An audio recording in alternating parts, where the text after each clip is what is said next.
We're live. Excellent. Good evening, everybody. It's 6 p.m., April 1st.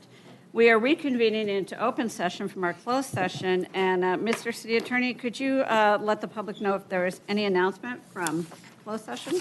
Thank you, Mayor. As previously announced, the City Council went into closed session at 5 o'clock today to discuss the item identified on the agenda, which was a conference with real property negotiators with respect to the property located at 400 Manhattan Beach Boulevard.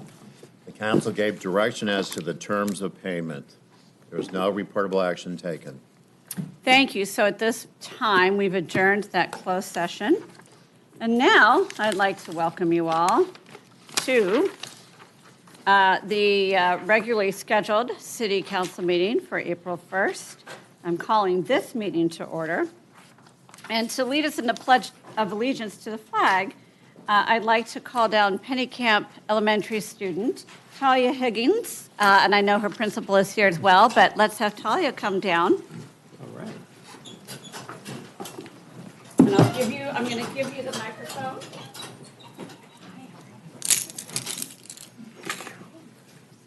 You know what to do. Right hands over your heart, please. I pledge allegiance to the flag of the United States of America and to the republic for which it stands, one nation, under God, indivisible, with liberty and justice for all. All right, thank you. Stay up here now. So before your principal says things about why you are the student who is here leading us tonight, I'd like you to tell me if there's anybody here in the audience that you'd like to recognize. Hint, hint. My parents in the corner. Thank you for taking me to here. Okay, excellent. All right. I'm going to hand it over to Mrs. Witansky. Wizanski, pretty good. Wizanski. It's hard. It's a hard last name.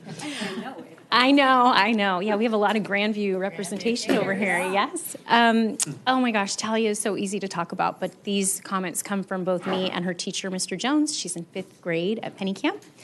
Talia is an exceptional student who consistently goes above and beyond to help her teacher and classmates. Her kindness and willingness to support others make a big difference in the classroom environment. She treats everyone with respect and always looks for ways to make her peers feel welcome. It's reassuring to know that Mr. Jones can seat you next to any student and they will have a fantastic experience working with you. Talia's positivity and leadership truly enhance the school and classroom. Additionally, it is Talia who remembers to bring the American flag down to our school-wide morning meetings. She has done this the entire school year, never having been asked, which is another reason why she was an apropos choice for the City Council honor. Thanks, Talia. We're so proud of you. That's really great. That's actually wonderful. Thank you for sharing that, because that is an added reason, and it's very special. So if I could call my colleagues up here, we're going to take a picture, though we have to move chairs out of the way. But I'd like to present to you, on behalf of my colleagues, this certificate. Yeah, you get in the middle. Own it. Right. The certificate recognizing you, Talia, from Pennycamp Elementary School for leading us in the flag, and a city pin. Pretty exciting. Okay, so everybody scooch in, and we're going to look over there. Great. All right. Thank you. Hold on a second. I think we have to.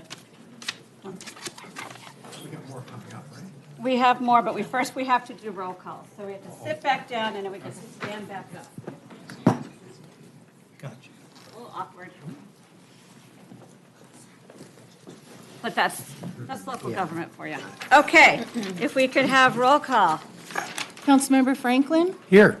Councilmember Tarnay? Here. Councilmember Charelian? Here. Mayor Pro Tem Lesser? Here. Mayor Howorth? Here. Okay. All right, everybody. We're going to stand up again because I'd love for Coach Travis Neese and Mr. Rodriguez, who are the coaches of the Mira Costa cheerleaders, to come on down and maybe lead your squads down here. And if my colleagues could move to the side, I think. Let's move.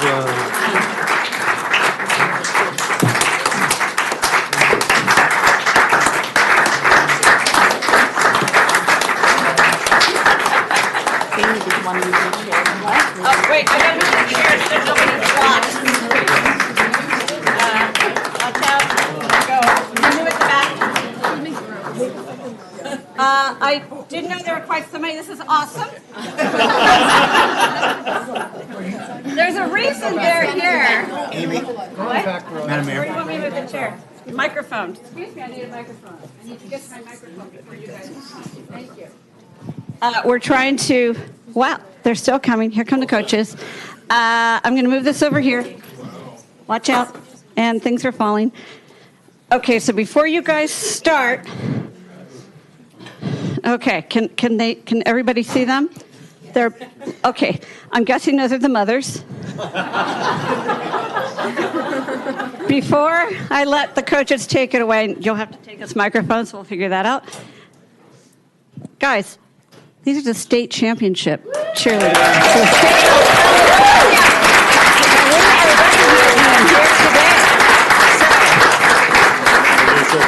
Let's go. CCCOS, SSSCA, COS, SCA, go Costa!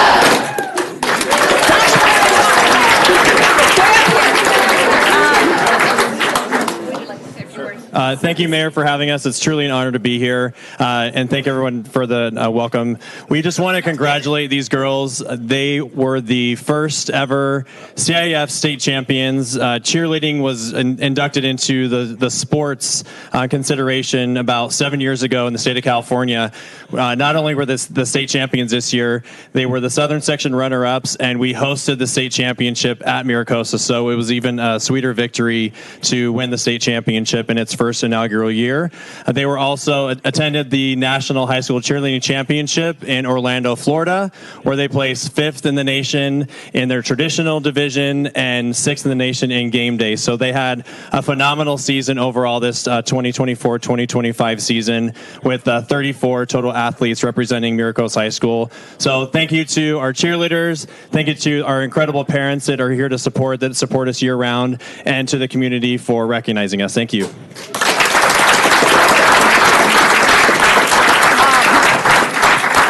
We have certificates for all of you, and I'm a bit inundated with how many of you there are, but we're going to get them to you all. But I really want everyone to understand, I mean, yes, they just did a small cheer here. I mean, let's be honest, a small cheer, right? These are athletes. I mean, if you have ever seen them at the football games, if you've ever seen when Mira Costa scores a touchdown and one of them has to get up and do the push-ups, right? I mean, to me, that... You can do it right now if you want. That sounds like punishment, but... and that's just one of... I mean, that's not even really an example of why they're athletes. These women are athletes.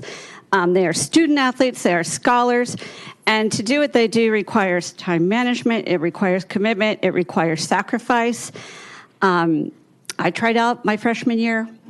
I didn't make it. And you know what? The coach was right, because I didn't have what you guys have. You really have made us all very proud, and I'm just very delighted to honor you all. So I asked my colleagues' help here because we have all these certificates. So I'm going to part the C's of you guys, because there's certificates back there. I need somebody to help me with the pins. You all deserve your name to be read out. So actually, let's do this. Come up, colleagues. We're going to do a picture first. I'm going to call you up, and then we're going to scoot back in. Trust me on this. Okay, everybody, come on.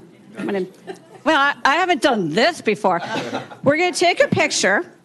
And then I'm going to introduce you all, and when I give you your certificate, then you're going to go up to the seats, because I don't think there's any other way to make it work. Okay? All right. We agree? Good. All right. Picture. Look. They've done this before. All right. So stay here. Okay. So you do the pins. Somebody else start handing me. I've got one pile. Okay. So here we go. Here's how we're going to do this. I'm going to stand over here with my glasses and do this. Thank you for your patience. Okay. Is it Jolie Foch? Okay, great. Thank you very much. Okay, Summer Aperian? Summer? Oh my gosh, you're right together. Ciara Stone? Ciara? Okay. Kiara or Ciara? Okay. Ciara, okay. Yeah, you get a pen, a city pen, a coveted city pen. Okay, Claire Jang? Yay, thank you. Jessica McMurray? Look at this, I'm sensing. Okay. Julia Truitt? Excellent. Congratulations. Layla Usmani?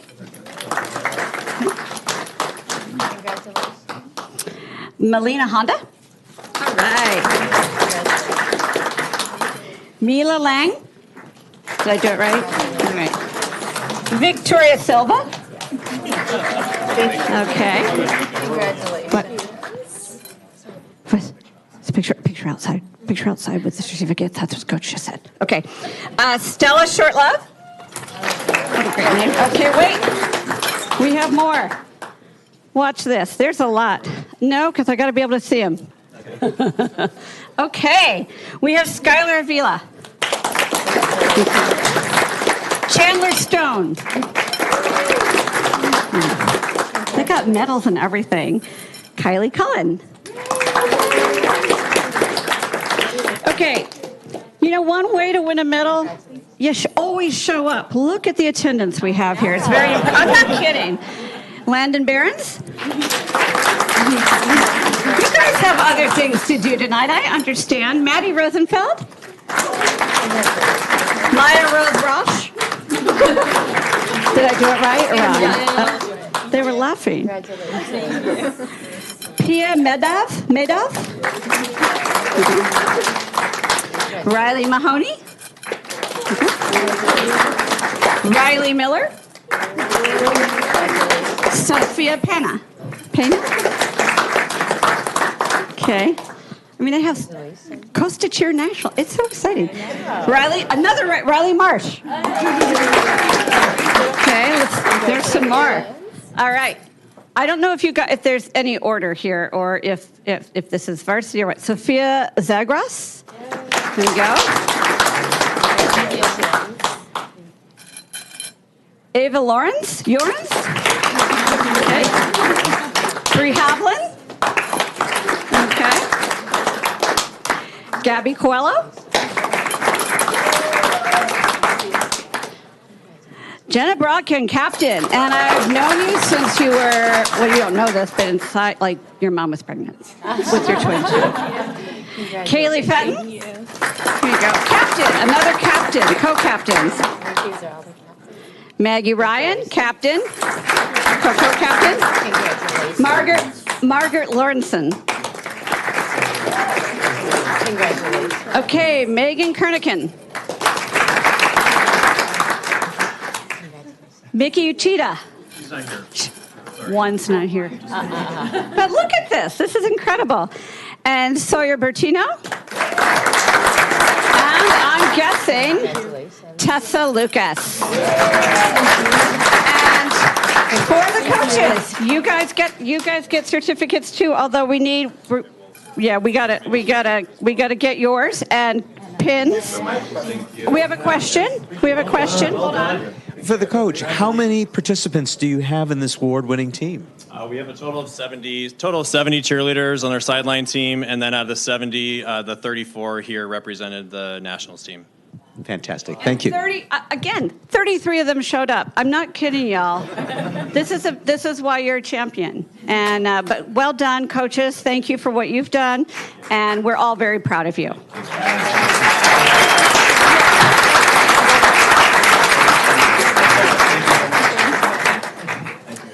And that concludes our meeting for tonight. Somehow we'll get a chair back. Great. Thank you. Watch your phone. Yeah, got it. Thank you. Well done. Incredible. I mean, state champs, nationals. It's huge. Okay. Thank you again for indulging that. It's important. Okay. And with that, we move on to the regular meeting where we need approval of the agenda. Madam Mayor? Yes. I'll be pulling item number 6. Okay. Pulling item number 6. Anything else before we ask for pulling of the agenda? Yes, item number 7. Okay. Number 8, anybody? No, anything else? Sorry. Okay, so I have a motion by Councilmember Tarnay to move approval with the exceptions of items 6 and 7, and that has been seconded by Mayor Pro Tem Lesser. Call for the question.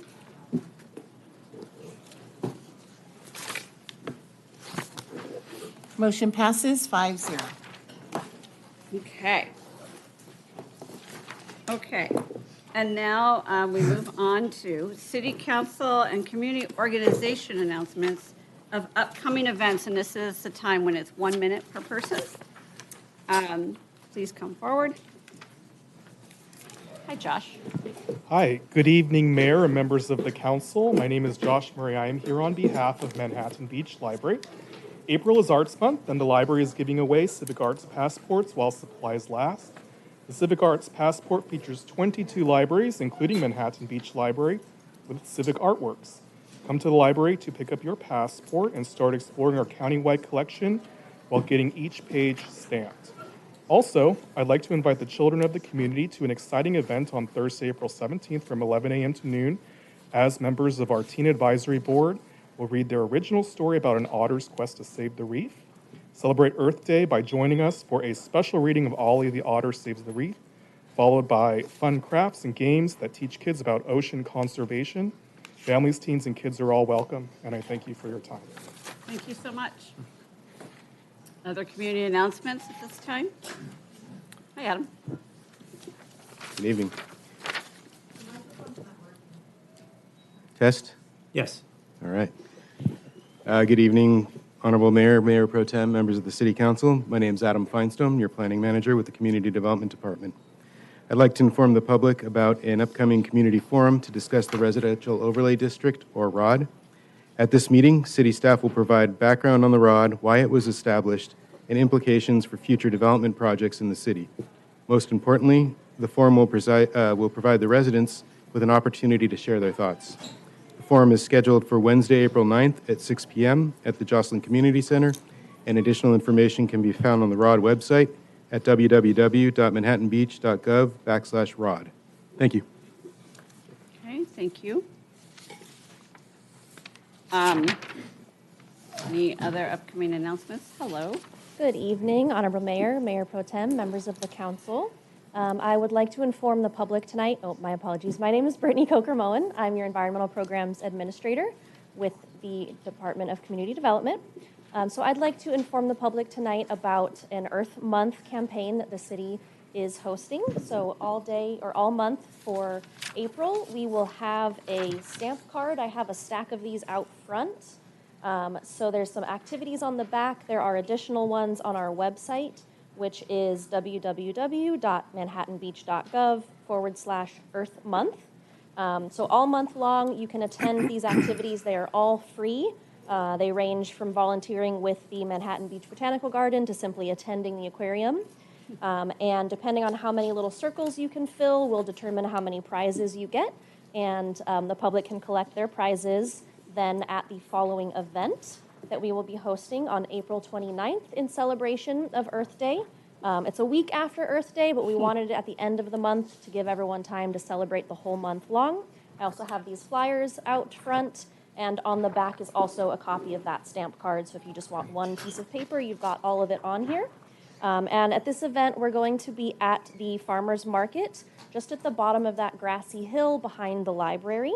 We'll have a lot of activities, free giveaways. The Roundhouse Aquarium will be there with their Dolphin Discovery exhibit. We'll be showing a screening of the city's short film series from the Ocean Protection series. There will be tide pool specimen making and a seed planting station, among lots of other things.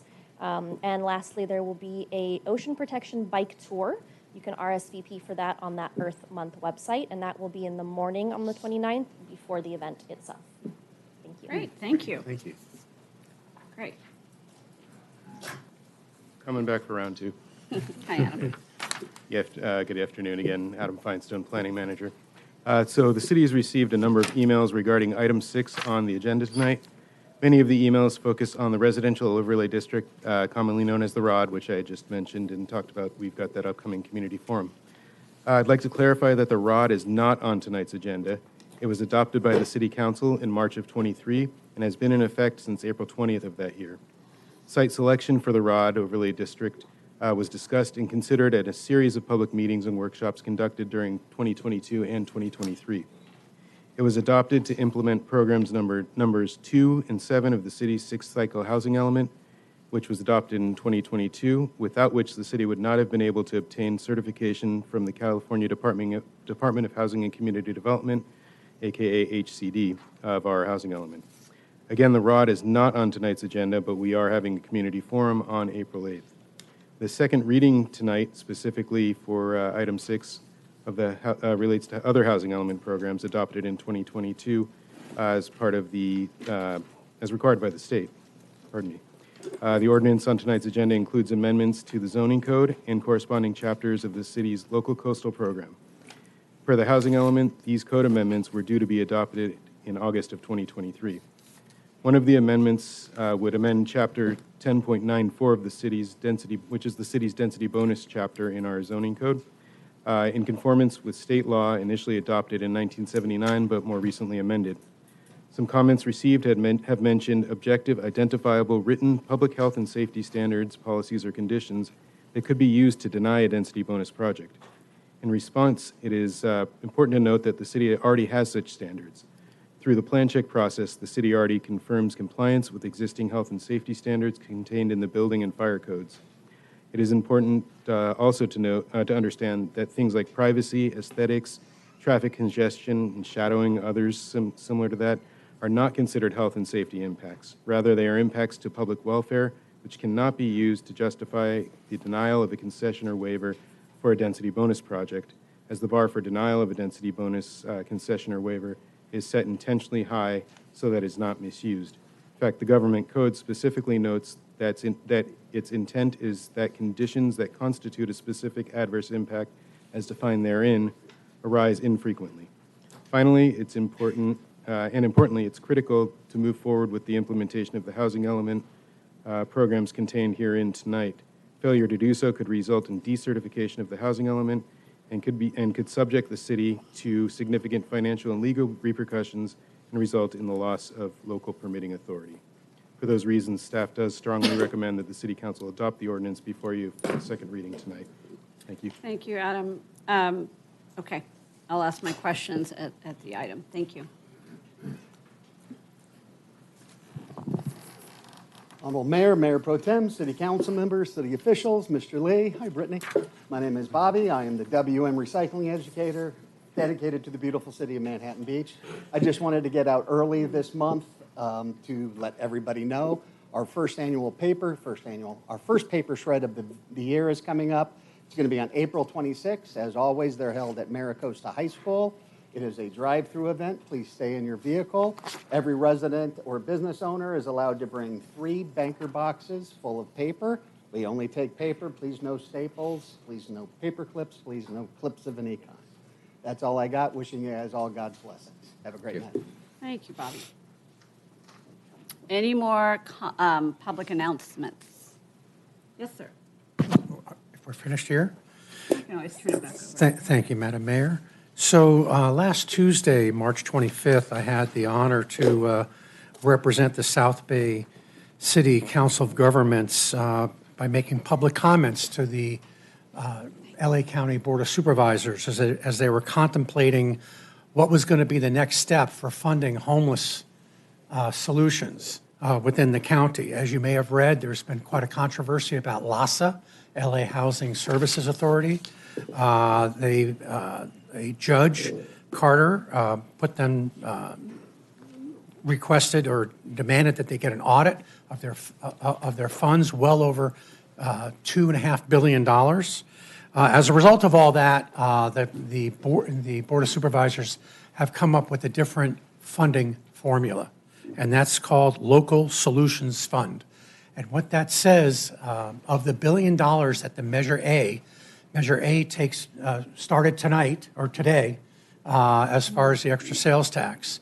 But it's going to take that funding and it's going to allocate a good portion of that to the COGS, the Council of Governments throughout LA County, and then the cities that are underneath those COGS will go ahead and get that money from the COGS. And this is really eliminating a big, big bottleneck in getting help to the people that are homeless and getting them off the streets and getting them to care, diversion, and things like that. So look for that is the local solutions funding.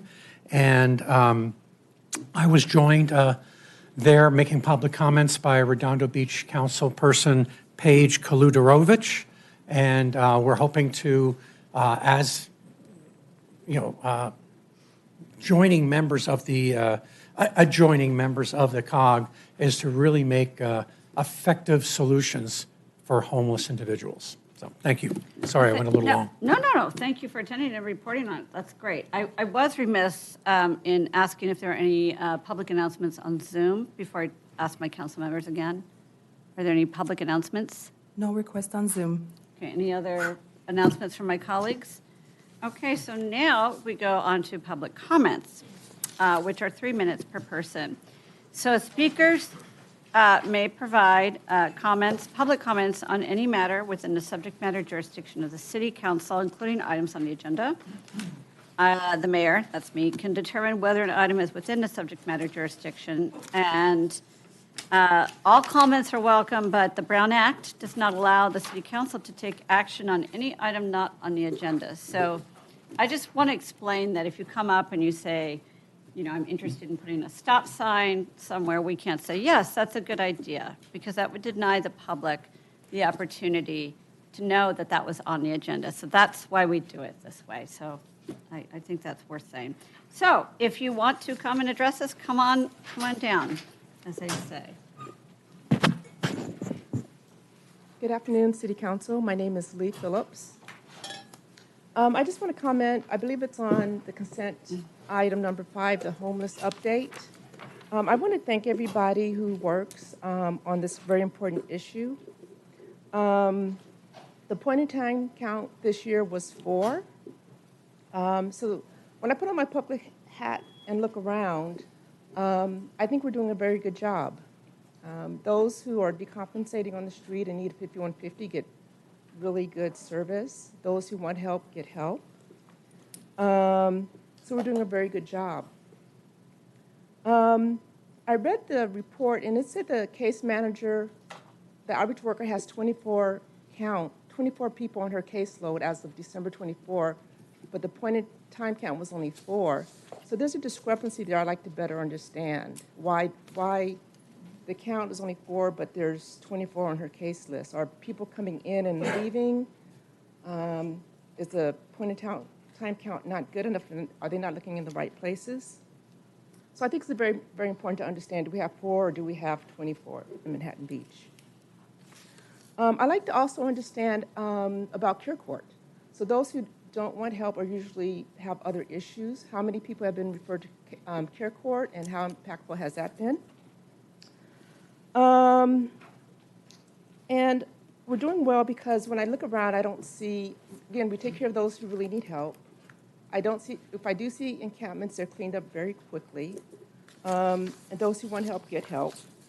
I would like the city to consider an awareness campaign for the Reach Manhattan Beach app so that people know how to report homeless issues through the app. A lot of people don't like calling dispatch and tying up dispatch. So I think that would be value added and wouldn't cost a lot. Thank you for your time today. Thank you, and thank you for the work you do at MB Safe. Even before you, no, you can sit down, and before you stand up, sorry, I just wanted to ask staff if when we get to the consent calendar, even though we didn't pull item number 5, can we get the answers to her questions at the time of the consent calendar? So let me ask the city manager. We will try to prepare for that. Okay, and if not, if somebody can reach out to Ms. Absolutely. Phillips afterwards, Yes. so we'll get those answers. Thank you all. Hello. Hi. Good evening. Sorry for that. Thank you for having time for me to speak. I'm John Warner. I'm CEO of the Marine Mammal Care Center and wanted to provide you all with an update on what I'm sure you are already aware of is a mass stranding event of our marine mammals up and down Los Angeles County and elsewhere in Southern California. I have a handout that I've passed out there. This is the most recent update from the monitoring agencies that monitor our waters off Southern California.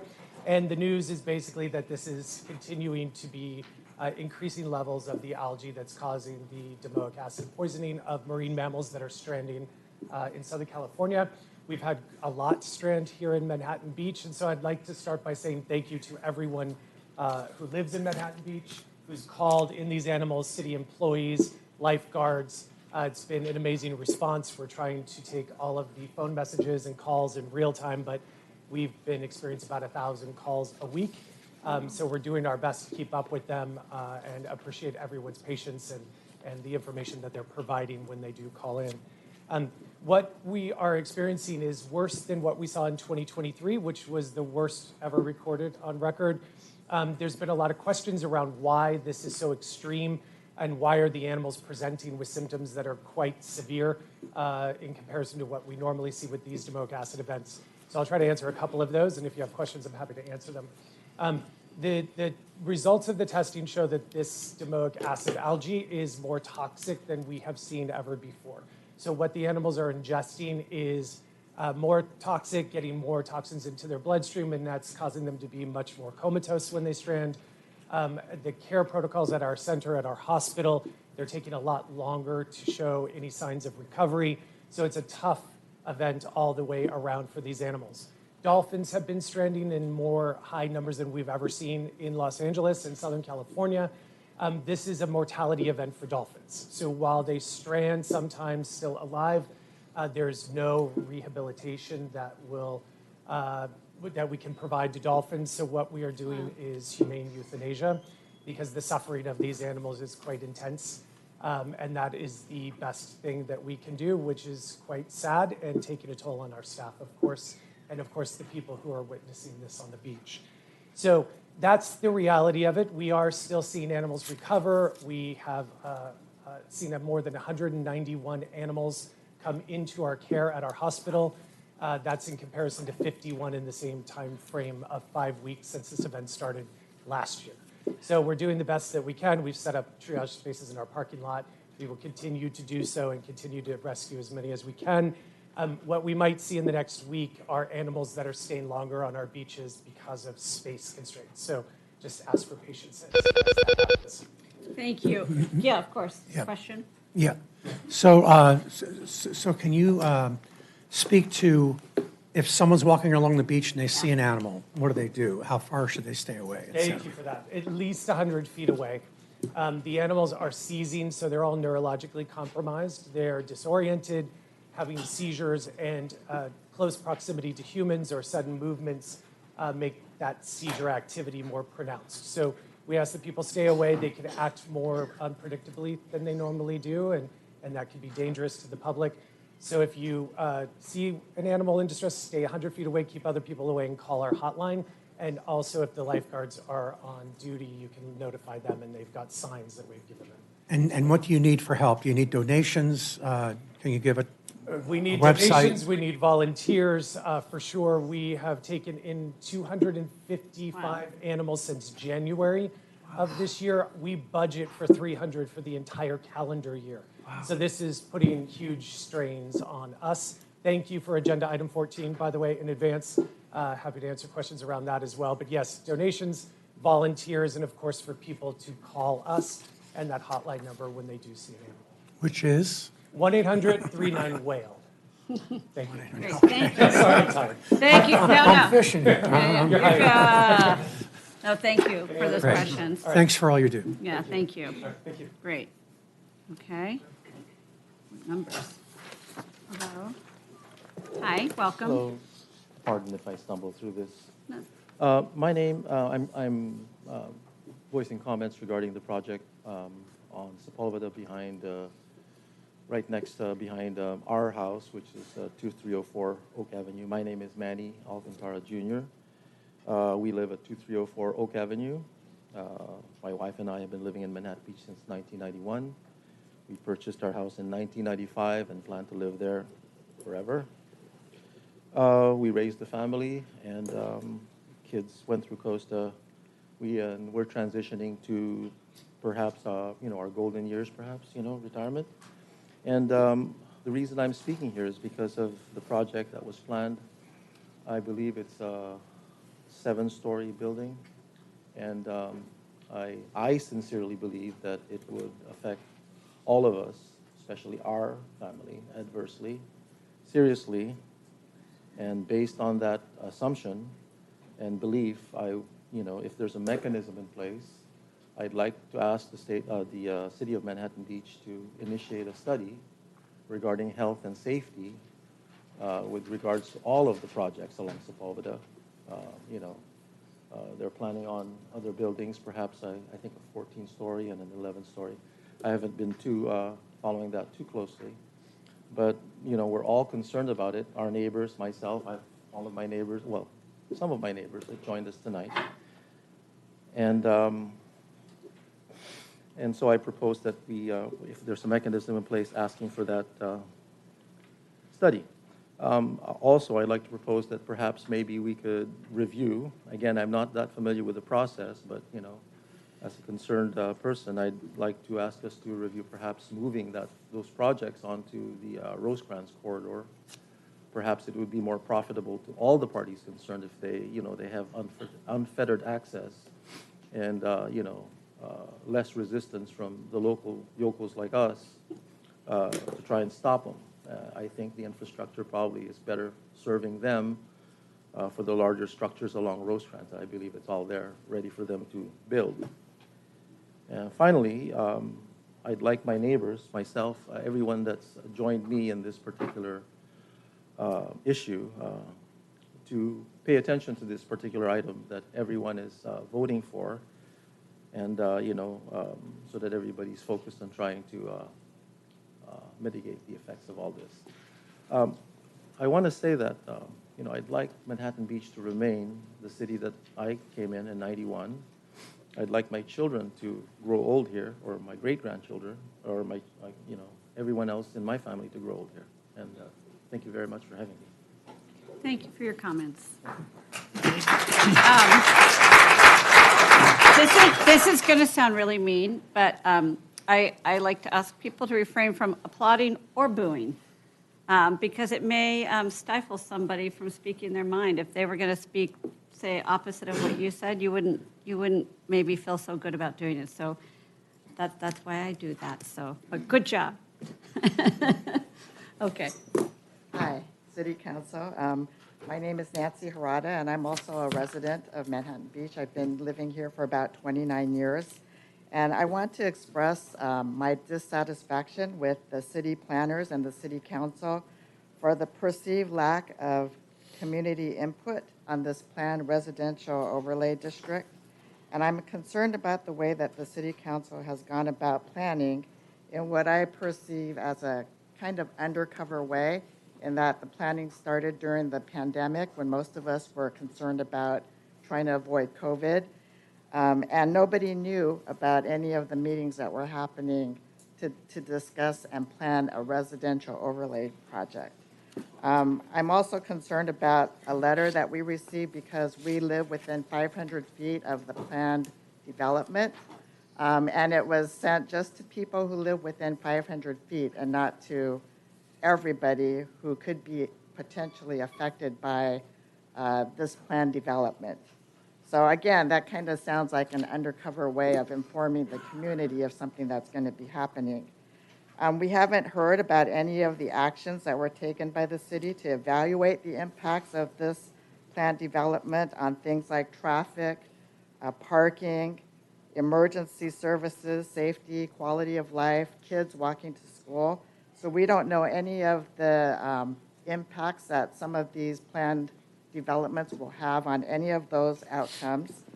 And I know for a fact that the the traffic on Sepulveda is already congested. I always hear traffic accidents occurring, and I've been diverted several times because of accidents that have occurred at Marine and Sepulveda, when I can't even get into my neighborhood because of these accidents that are jamming up the traffic. So I'm disappointed that the City Council has not proactively taken steps to make better decisions for this community. And we know that there are alternatives out there, and I ask that the city reevaluate some of the decisions after doing some careful studies and informing the community, the people in this community, about what those impacts are. And thank you. Thank you. Next. Hi, I'll try to be brief. My first time, my name's Nick Daze. I am a resident, a dad of a penny camp dragon, actually 2 penny camp dragons. I'm a volunteer with the Manhattan Beach Unified School District Green Committee, and I'm here to voice my support for a matter that I believe is being discussed, if not voted on tonight, the City of Manhattan Beach Climate Action and Adaptation Plan. Quite simply, I think one of the many things that I love about Manhattan Beach, and one of the things that many people love about Manhattan Beach, in addition to its beauty and its climate, is also how lovely of a place to live it is for children and for families with young children. And I may be a bit biased, but I think a lot of the proposals and a lot of the guidelines in the Climate Action and Adaptation Plan are not only aligned with sustainability and greenhouse gas reduction, things that are conventionally known of as climate action, they also happen to be really great for kids. Reducing dependence on cars, making sure that air quality is improved. So I'll keep it at that and spare everyone a little bit of the extra time, but I wanted to voice support for the CAAP. Thank you. Thank you. Thank you. Clever hat. Okay, next. Come on down.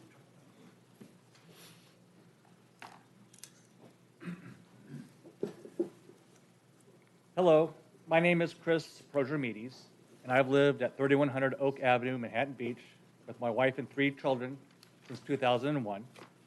This community is more than my home, and I hope to live here for many years to come. Housing is a major issue in California. I keep myself informed and act when important issues affect my family. Some of you might remember me when the Manhattan Beach Mall was remodeled. The neighbors from Oak Avenue worked with the developers to maintain the charm of the city and to prioritize safety. I was shocked to learn of the residential projects along the Sepulveda corridor. One of the proposed projects is less than a block from my home. No notifications were sent. I learned of it through an article in the Easy Reader, shared by a friend. The scope of the proposed residential overlay districts is larger than many residents of Manhattan Beach realize.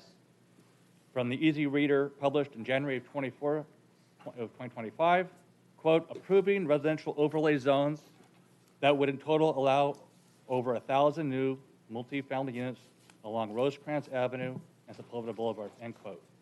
It's hard to estimate the number of residents that would live in these new units, but it could easily add 2,000 or more people to the city. In 2023, the population was recorded at 33,369. This would increase the population by over 6%.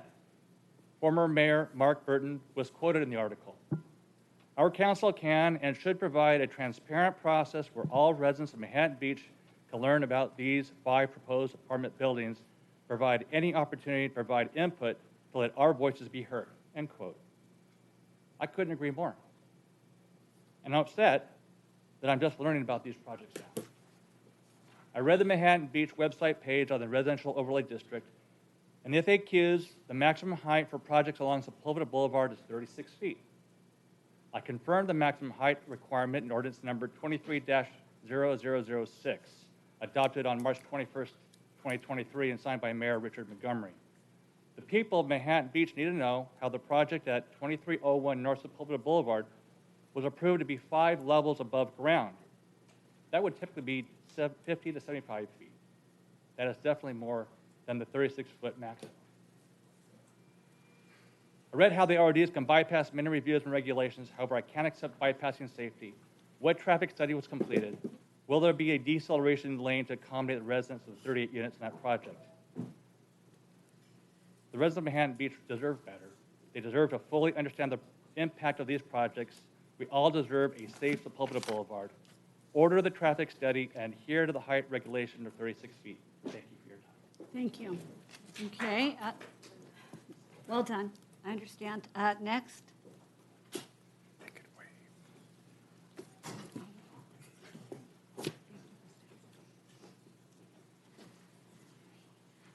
Hi. While I don't know much about this project, from what I hear, people in the immediate area don't really know about it either. And that's quite disappointing that our city hasn't done more outreach to let them know that this is going on. And I've heard time and time again, a lot of times city council members will say, our hands are tied. And I just want to let you guys know that is the single-handed most lazy comment you can make as a council member. So if you're not being proactive in helping our town, and especially those residents where this should not even occur, then you're either working with us or you're fighting against us. There's no middle ground here. So I hope you guys do the right thing and you guys take proactive measures to make sure Manhattan Beach maintains, the community that we are. And there are very creative ways to fight Sacramento. So let's get cracking on that. Thank you. Thank you. Next.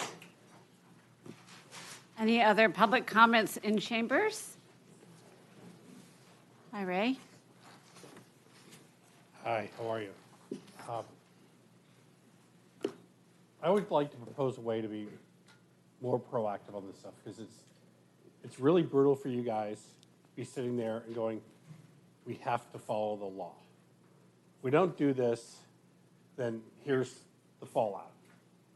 And I just read that Sacramento put through 20 proposed housing legislation items. And there's one that Wiener's putting through SB 79 that says within a quarter mile of a transit route, bus lane, whatever, you can go 65 feet tall.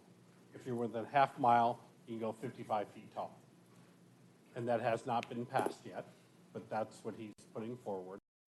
Putting through all these bills, whether it's that, I saw one on homeless that said we're not allowed to, we would, if this thing goes through, you wouldn't be allowed to take down encampments. And I think it was SB 664, something like that. So when the legislation gets proposed, is there a way for you guys to communicate it out to us with who to call and complain to? Whether it's our assemblymen, whether it's the governor, whoever, to not sign these things, so that way you guys don't have to be put in this awkward situation. So if somebody's monitoring all these things coming out, let the residents know that we can call, complain, because that will get them to change the way they vote, hopefully. And then we can start letting people know in other, like friends in other parts of the state, hey, you should call and complain about this. That we can get ahead of it for a change. And I think that would be a great way to do it. You know, because when we get into a situation where we're just stuck and we can't make any choices, we're stuck. And then we're stuck with the consequences. So if we can give us ways to get ahead of it before we don't have options, is what I'm suggesting. So, thank you. Thank you. Thank you, Ray.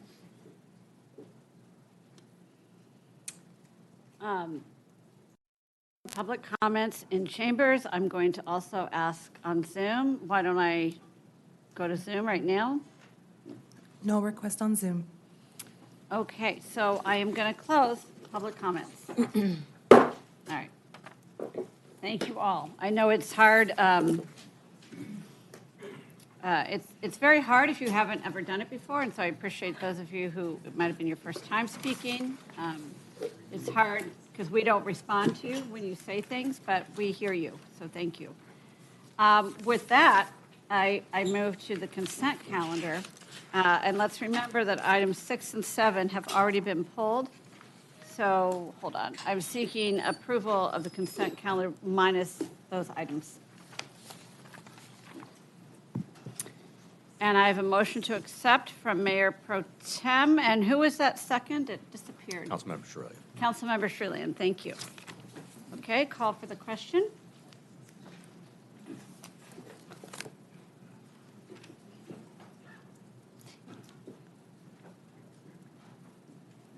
Excellent. And just, Madam City Clerk, to clarify, you saw that on the screen it said no second necessary, but it did have a second? Yes. Okay, great. Motion passes Motion 5-0. Okay, so we will move on to item number 6, and that was pulled by Councilmember Lesser. So if you could frame it and I will. staff. Thank I you. pulled this item because it has been the subject of a great deal of concern by our residents, and I'd like to clarify with city staff what this item is and what it isn't. But a brief comment to the members of the public that are here and watching is this council shares your anger at what the state is doing. The state has taken away our ability to reach out to the public, to get public input. And I will let city staff describe in detail a little bit more of what specifically is before us for a second reading and what it is not. And then also to address the question that many of those who wrote in have asked, and that is, why can't we delay this reading or this second reading of this item before, until after the community meeting? Before we get staff to comment on that, I would also like to comment. I sort of want to manage expectations about next Wednesday's meeting because, unfortunately, it's a community meeting to sort of explain what the residential overlay district process is, what it means. It could, there could be lots of good brainstorming that comes from it and creative solutions, but it's not a meeting to decide if we're going to do it because that meeting, that was done back in 2022? 23, sorry. So, because some of the people who wrote in, and this is not admonishment, this is just so folks know, there were a lot of people who wrote in who said, please don't make this decision until we've had a chance to weigh in. So it is an important meeting, and I think we all have to really dig in and understand what it is and what it means, and that's how we could maybe find creative solutions, like I think it was Heather who said, maybe we can find creative solutions together like that, but we have to work from the same set of information. We have, right? And we have to understand, we have to be on that same page about what it actually means. So that's what that meeting will be, I believe, is a presentation of that. So now to Councilmember Lesser's Staff, I love them. questions or concerns. Mayor Pro Tem Lesser, can you please repeat your statement?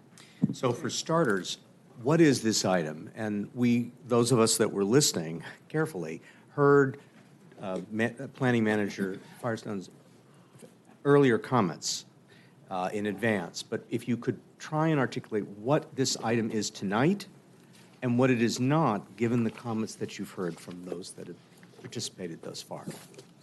Sure. Thank you. Thank you, Mayor Pro Tem. Again, Adam Feinstone, Planning Manager.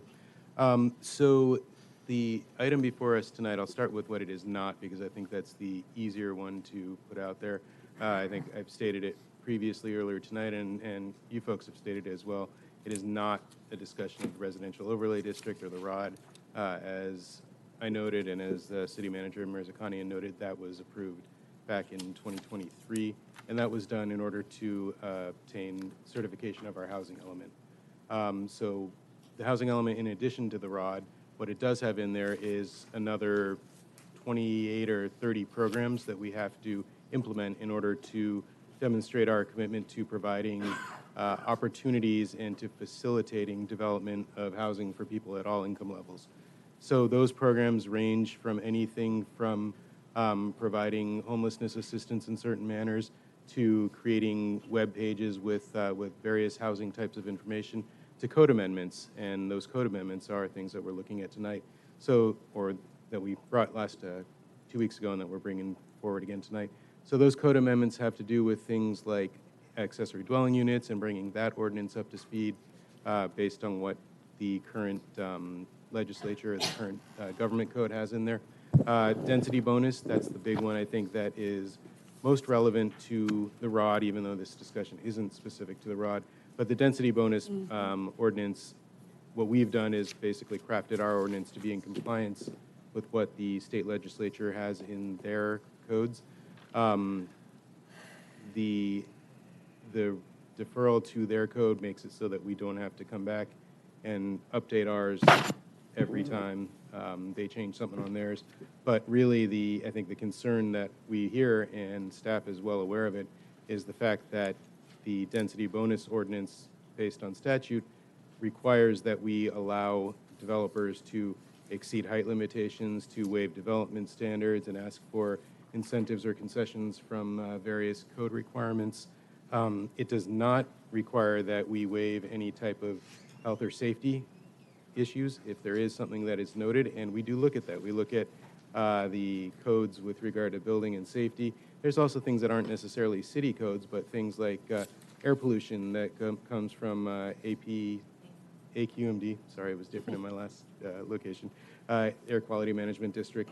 So there are things that are not just the building code, zoning code, fire code, but there's other published documents and published materials that we do look to, and projects are required to adhere to. It really is a challenge. We acknowledge that.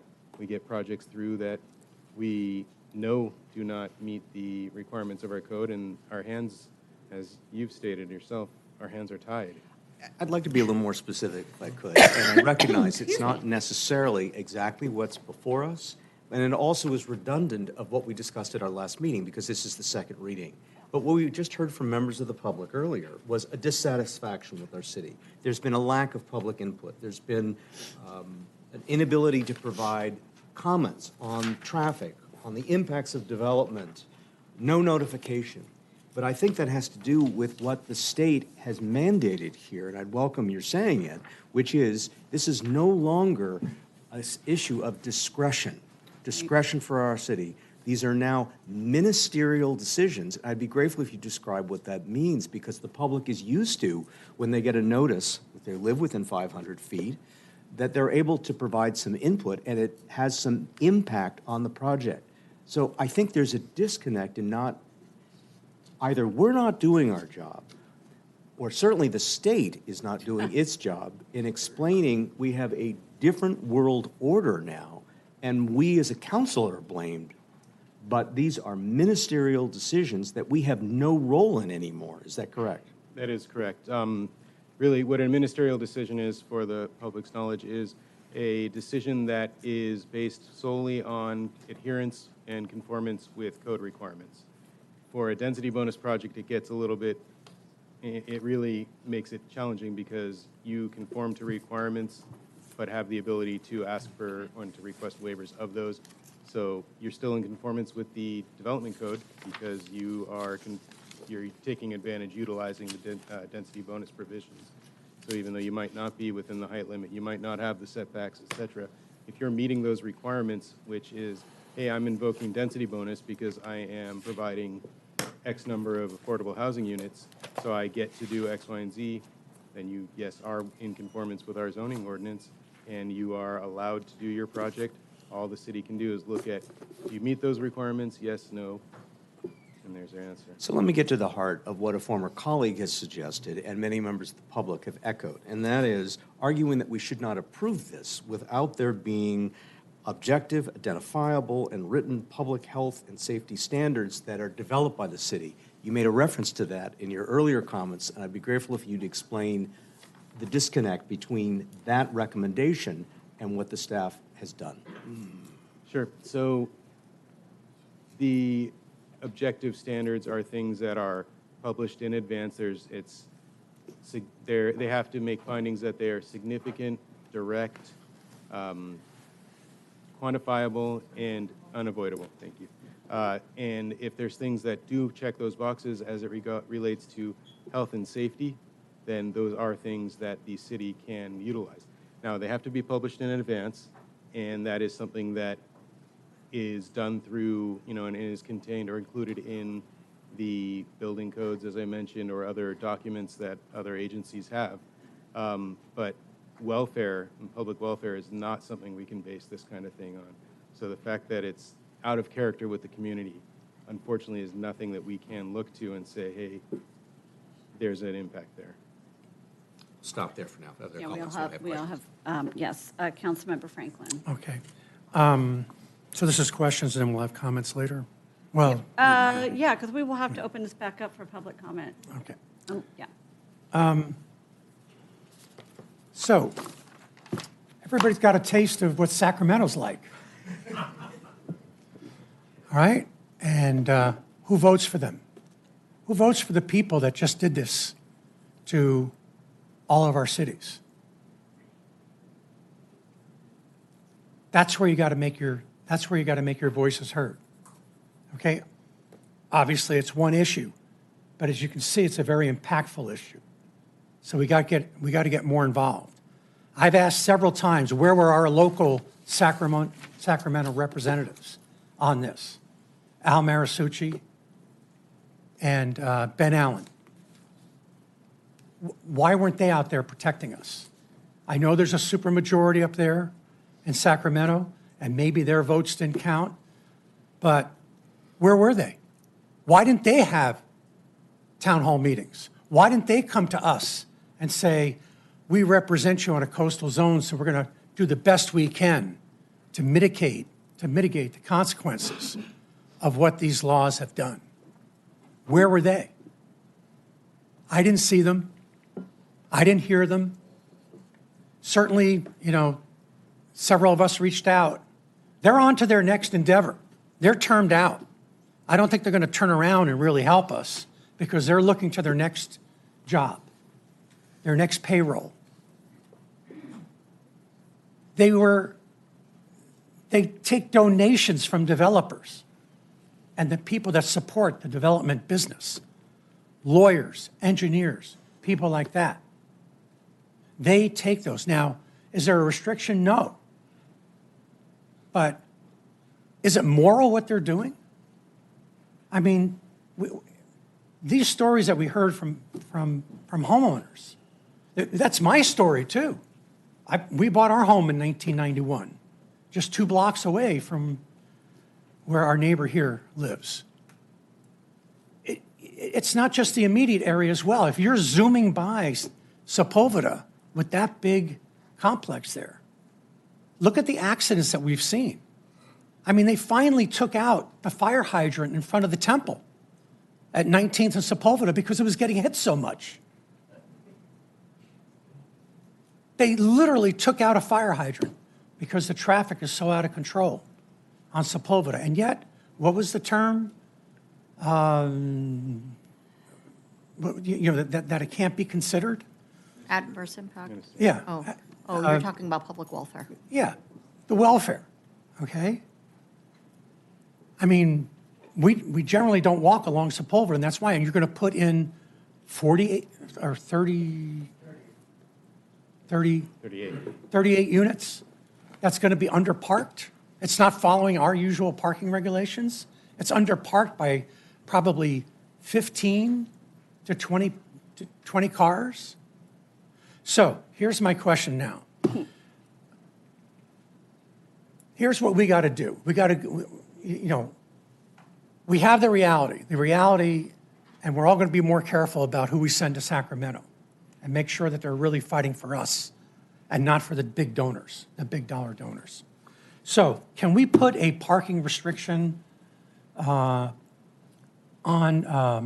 the streets that are adjacent to this property? So pretty much moving west, neighborhood parking zone?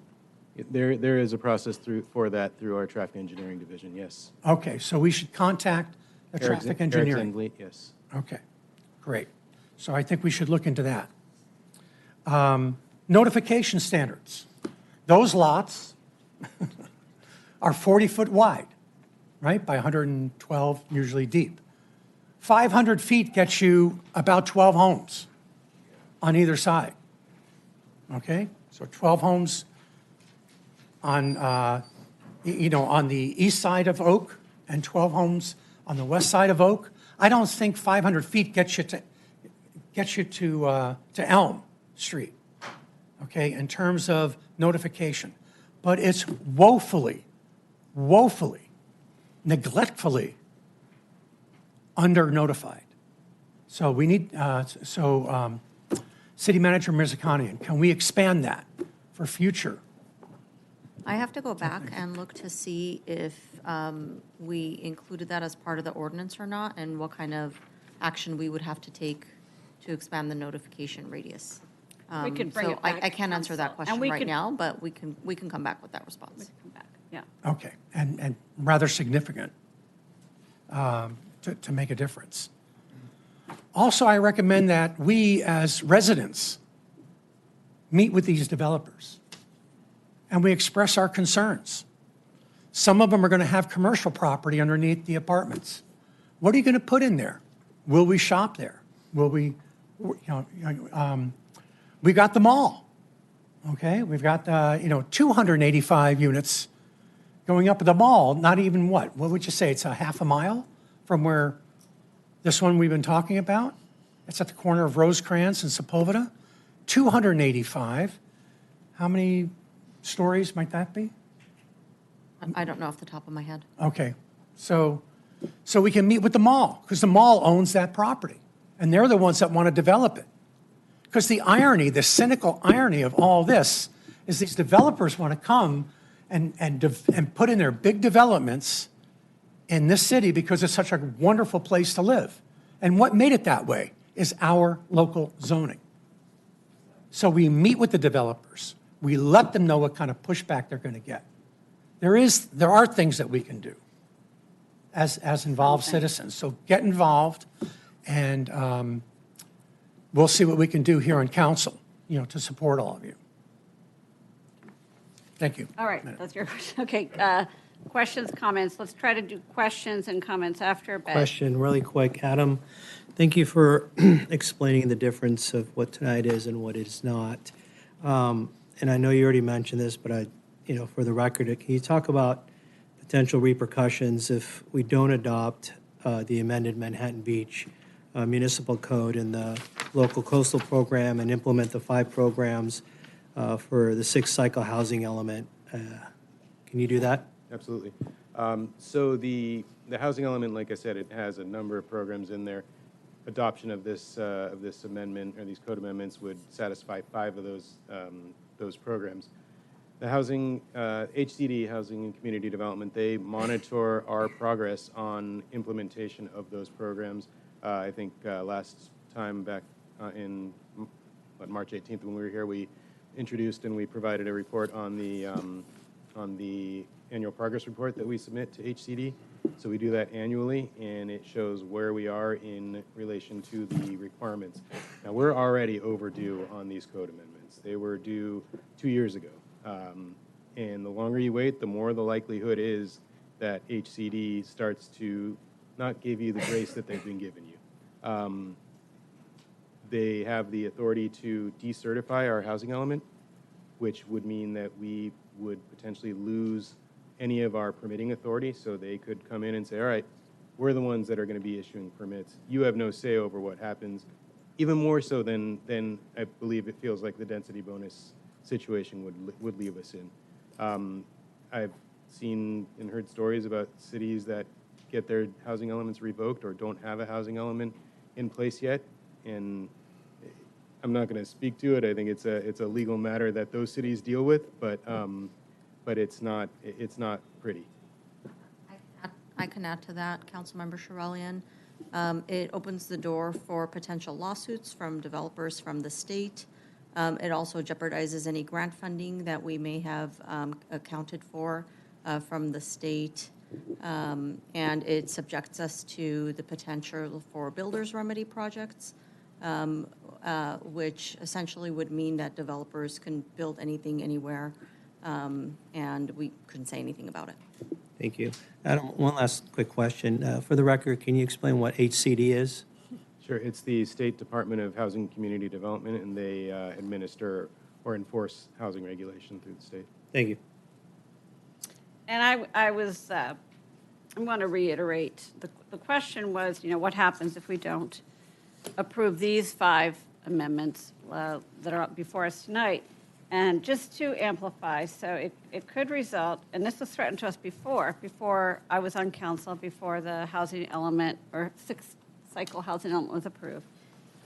It would result in the loss of local permitting authority, which is, you mentioned, that means that if you wanted to, do something to your house, if you wanted to build a new house, you'd have to get permission and your permits from Sacramento and not us. So I don't think our hands are tied, but I think that we have to, this is very serious for lots of different reasons, which I will make in my comments later. But I just wanted to thank you for asking the question, but I wanted to amplify that. What this means if we say, to heck with it, we don't want this. This doesn't fit in our town. Okay. Councilwoman Tarnay. Thank you. Thank you, Madam Mayor. So I live on the north side of town, so I'm really familiar with the High Rose project. And I know that some of us may not have been paying attention because we're all kind of pocketed in different areas. But can you remind us what happened in that case when the city denied the developers originally? Do you want to take that? Anyone? There were several consequences. The first was the lawsuit from the developer. How much was that? Well, they were seeking, $50 million, but that case was ultimately settled when the new council came in, approved the project. The state, we were so close to getting our housing element certified, and when that was denied, they denied our second or third round. Well, they more heavily scrutinized the second round and also send us a letter of admonishment and telling us that they were looking out for our actions and would take necessary action on their end through the accountability unit if they needed to. Right, so the Attorney General sent us a letter. Because the housing element was not certified, we had 3 lawsuits filed on that basis, and also the builder's remedy. And for the audience, it's pretty easy to Google builder's remedy and the other cities that are dealing with that. But without a certified housing element, if we get decertified, as mentioned earlier, developers can come in and under the builder's remedy and build whatever they want. And so it's much worse. Hard to believe, but it's much worse. It is. What was the amount of that the city, do you think, incurred in defending that lawsuit initially before we settled it? I don't know, but in that particular case, with the new council coming in, the actual lawsuit was at the preliminary stages. And so then the new council approved the project, then got sued again by some of the residents or another group, and that case was dismissed. The court found, unfortunately, well, for them, not for us, but no basis for their lawsuit. And are you aware of any lawsuits up and down the state of California where cities have been successful so far in these types of pushback? Not yet. There was one, and it was mentioned at back 2 weeks ago in Redondo, but it was based on the Coastal Act, and that case is on appeal. And do we continually, as staff, look towards creative ways that we can push back? I think it's really clear to me that the city strongly, all the residents, and I would say all of council members, really want local control. So, I hope people can understand that that's what we're really pushing for, and that we're going to continue to work with our residents on that. So thank you. And if anybody has any creative solutions, please present them, because that's the thing is we hear a lot of complaints, but we have to be creative, and we're open to hearing solutions. So thank you so much. And Councilmember Tarnay, as a reminder, we discussed at the last meeting that staff is working with the legislative subcommittee to submit something to Senator Ben Allen's office mid-April. Thank you. I was going to mention that too, but Councilmember Lesser, or Mayor Pro Tem. I have a follow-up question, which seems to be a bit of a conflict, and that is, on the one hand, residents that live within 500 feet of one of these projects get a notice. But with that notice, what can they do? With a typical project, that notice would be an invitation essentially to provide comments and essentially appear at a meeting that might be referenced, whether it's at one of our commission levels or if appealed, perhaps to council. But just confirm what we talked about at the last meeting where this item was raised, what residents can do with that notice other than just simply taking note that this project is being built. That really is what the purpose of the notice is to give people a heads up that this is coming.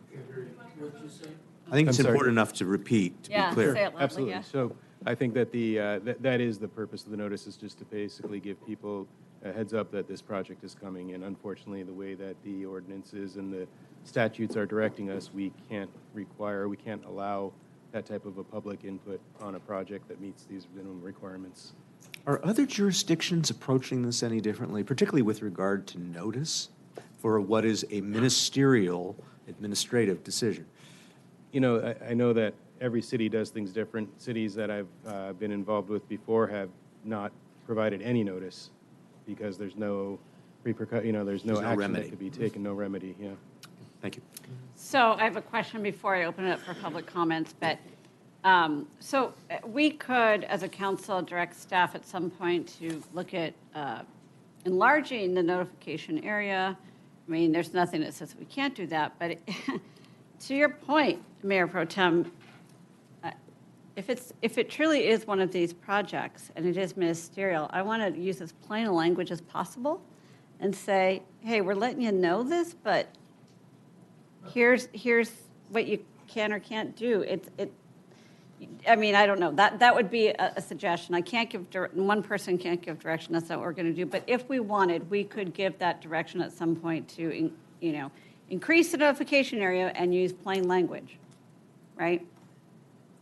Yes, and if we were directed to bring it back, we would share what the courtesy notice looks like today. Okay, thank you. So I have comments for later. So what I'm going to do now is open up to public comments. But if you spoke during general public comments on this issue, you don't get to come back up and speak. So if anybody else would like to speak on this issue, Madam, please. may I ask one more question? Oh, you betcha. Sorry. So sorry. Just to clarify, so if we were to proceed with adopting what's being proposed before us and not, as I understand it, we're not changing the ROD in any way, does it give us any more or less, I wouldn't say ammunition, but of a standing to go forward if we manage somehow to find a way to creatively wrestle back local control in approaching this? I guess I would say that it's always positive to be in good standing with the organization or the legislature, whoever it is that you're going to petition for change. Thank you. Thank you. All right. So again, public comments. Technically, they're 2 minutes, but I'll give you 3 minutes for this item. But you cannot have spoken earlier.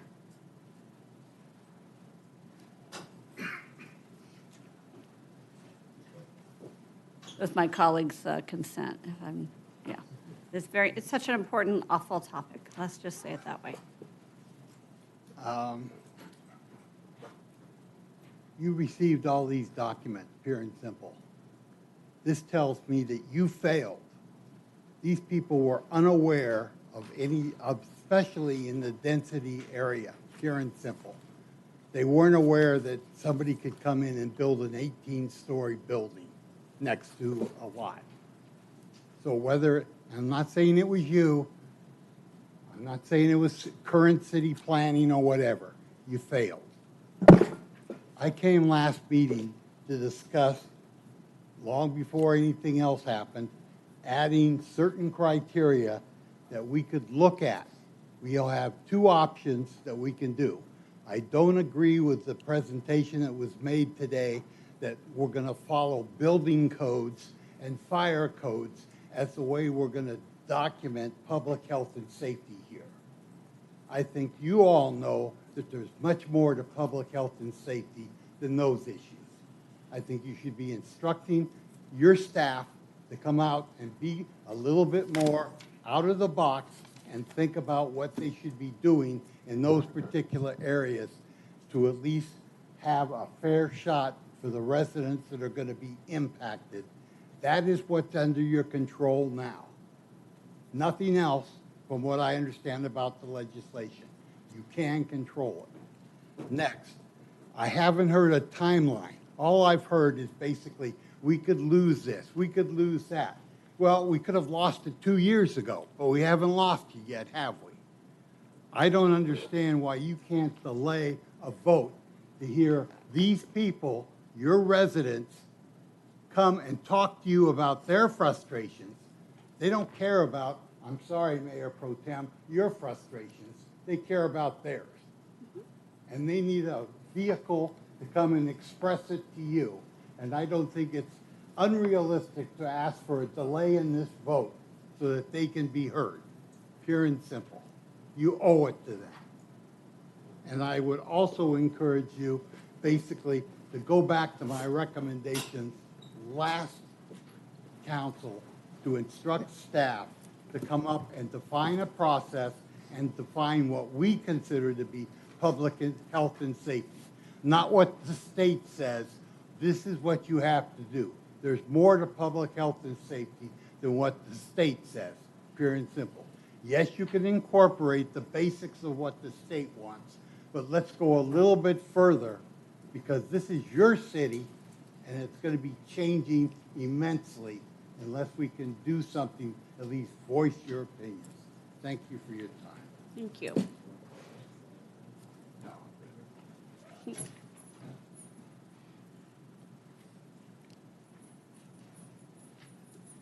My comments are really questions, and listening to all the speakers.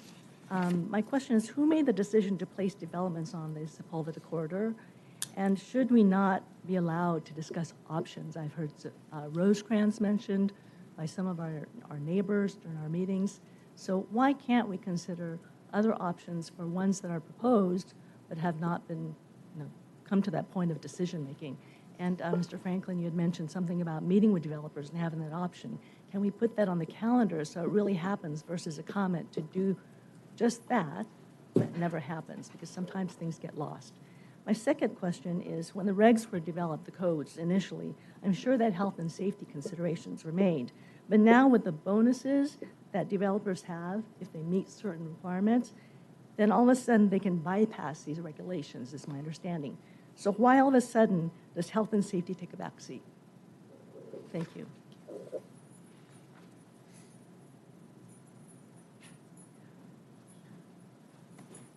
Okay. All right. If you want to speak, yeah, come on down. Just come on down so you're on deck, so to speak. Hello. Hi, City Council. My name is Todd Kogan. I'm also a resident on Oak Avenue. I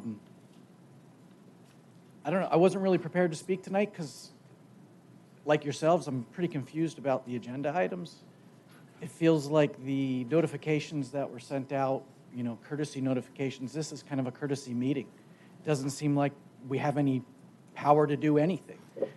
I'm directly going to be impacted in many ways. I mean, how could we approve something that doesn't even have enough parking? It just doesn't make any sense. I received multiple notifications about a parking meter scam today, and I didn't find out anything about the residential overlay district until by accident we stumbled on, checking in with City Council about activity that was taking place in a parking lot across the street from my house. I'm just really disappointed with how communication, and I feel like it was by design. There's finger pointing on both sides by local City Council, pointing to the state, and it's really, really frustrating. I feel powerless, and I'm very disappointed. And thanks for your time. Thank you. Okay, are there any more comments in chambers? Because okay, if you'd like to speak, please come down so that we know. We keep it going. Okay, hi. Sorry, because I really don't like to speak at this stuff. No, welcome.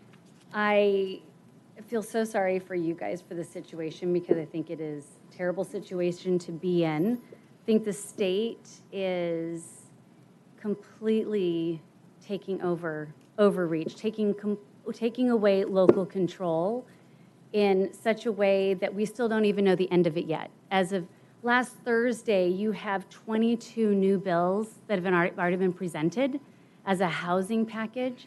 And I'm like, what is even in those bills? I've been going through them, been doing a deep dive. It is heartbreaking what is happening to our state, and interesting to see what is happening in certain cities, and like San Diego, where you see, 17 ADUs in one backyard.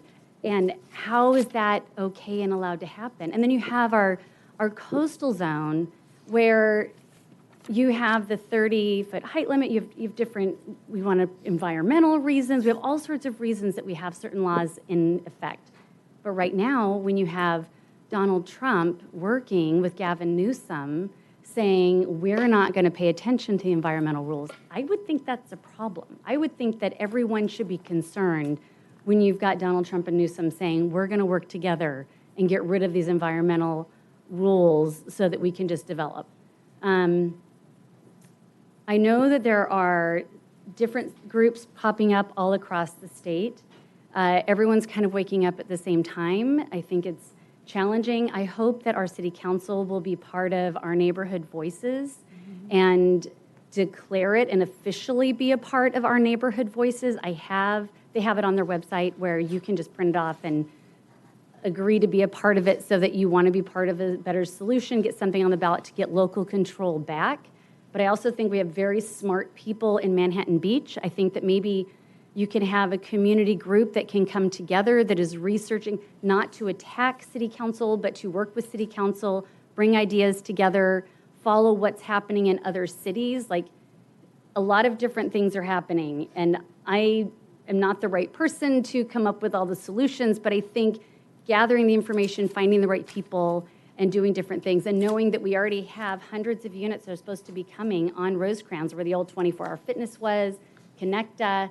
I don't even think these are going to be counting those numbers in our residential overlay district, where you can create the ultimate development that could be mixed use, that is closer to mass transit, and that could really be the ultimate type of 15-minute city, their ideal thing. You could really create it right there. Also, coming into groups like our senior housing, groups that aren't already on the table and part of the conversation, and seeing if there's something they can do, and if they have some ideas, and maybe there's things they can already do. So I think a community group would be good. Thank you. I appreciate what you do. All right. Okay. Any, I see. Yes. Go ahead. Welcome. Hi. Thank you. I wasn't going to speak today because I thought that we would all have a chance to speak at the town hall meeting on April 9th. We know many concerned neighbors. I live on Oak with my husband and our 2 children. My children were born in that house. We hope to keep it forever and pass it down to our children. And so this will be impacting us, heavily impacting us, the building, the 7-story building with the 2 levels of car parking. And, I agree with the woman that just spoke that we're trying to work with you, not against you. But I do have to say that your constituents do feel a sense of deception because there were just elections in November, and not one of the 3 people who were running or the other ones who already had a seat on the city council ever mentioned this. So for Mayor Pro Tem Lesser to say, for the planning person to please explain to people that this was decided in 2022, this should have been addressed before. This should not be, like a feeling of deception for your constituents that, we're on Oak Avenue and one of our neighbors is walking across the street and seeing a person from the electricity company and that's how we found out the 7-story building was coming. And then we looked into it at the city, and sure enough, there was somebody that was working on it, and we had absolutely no idea. And we live on Oak. And if the people on Oak had absolutely no idea, you know that absolutely nobody on the other streets in the tree section had any idea this was happening. The 7-story building, the other building that's proposed to the left of us, to the right of us, I mean, it should have been addressed. It should have definitely been addressed during the elections, and it should have definitely been addressed before that, if it was something that had been passed and known since 2022. Thank you.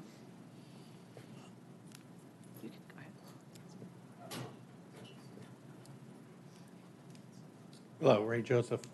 I talked about something slightly different. Okay, Just letting all us know right. before something came. That's cool, right? I know you. I was know you get careful on staging that just right. There are a couple things that could be done. For example, when someone's purchasing a house, normally they have to get a city building report. What if you attach a copy of the housing element with it? That way they know if they're buying a house next to the housing element. And that will make people a little bit more aware. The problem with trying to find ways to attack Sacramento is you come up with a way, then they just pass another law to where you can't do that anymore. So, it's like if you listen to the people at Our Neighborhood Voices, you're playing whack-a-mole. You beat it here, then they knock it down, they pass 3 more laws. We're in a constant battle, and all these laws that are coming through. The one thing Our Neighborhood Voices has, as far as a good strand, that was originally started by Bill Brand, mayor of Redondo. They want to put a constitutional amendment through that once that gives local jurisdiction over Sacramento. They can't start passing laws constantly to override local control. So that's ultimately the goal of where they're going. But we just got to find ways of getting information out to people. Like one great way is if they knew that property sold.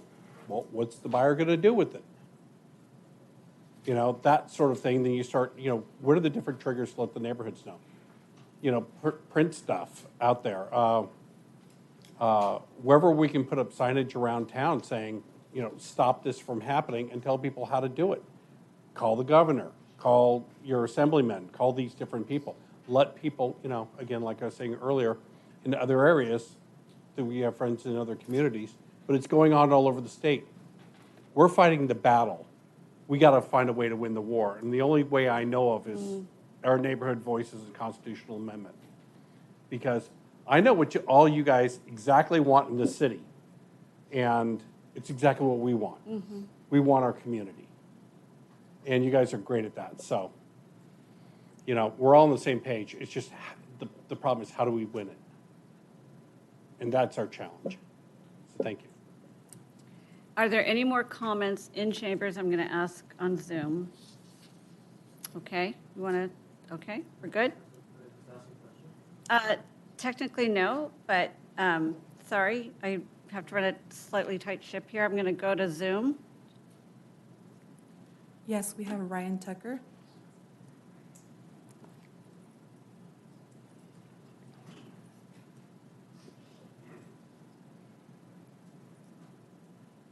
Ryan? Yeah, sorry, I just got unmuted. Okay. So yeah, look, I'm Ryan Tucker. I live at 2204 Oak.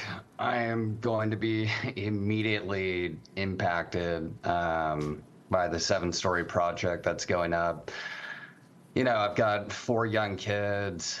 They live in our backyard, which is now going to be a construction zone for 2 years, with stuff flying into our yard, who knows what. I go down to the city.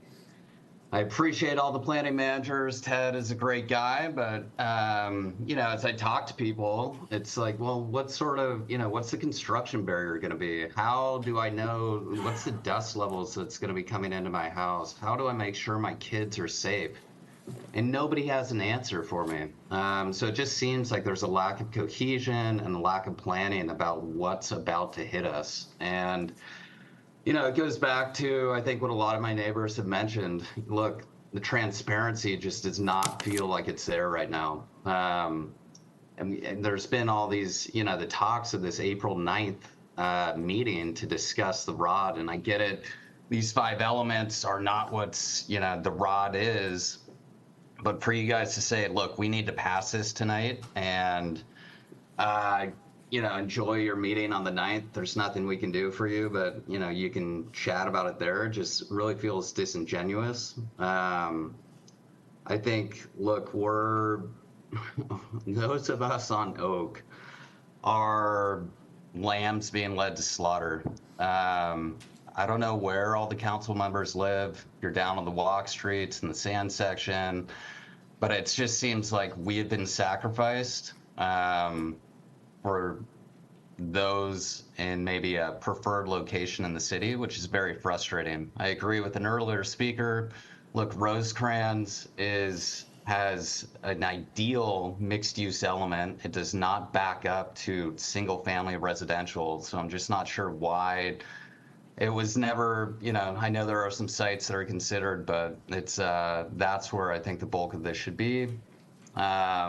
And I am very upset that I've lived here since 2017. I never saw one thing like my neighbor said until we saw somebody walking in the lot next to my house. So obviously now we're all aware of it, but it's a very frustrating experience, and I'd ask for more transparency and to hold off on this vote tonight. Thank you. More comments? Next, we have Scott Orenberg.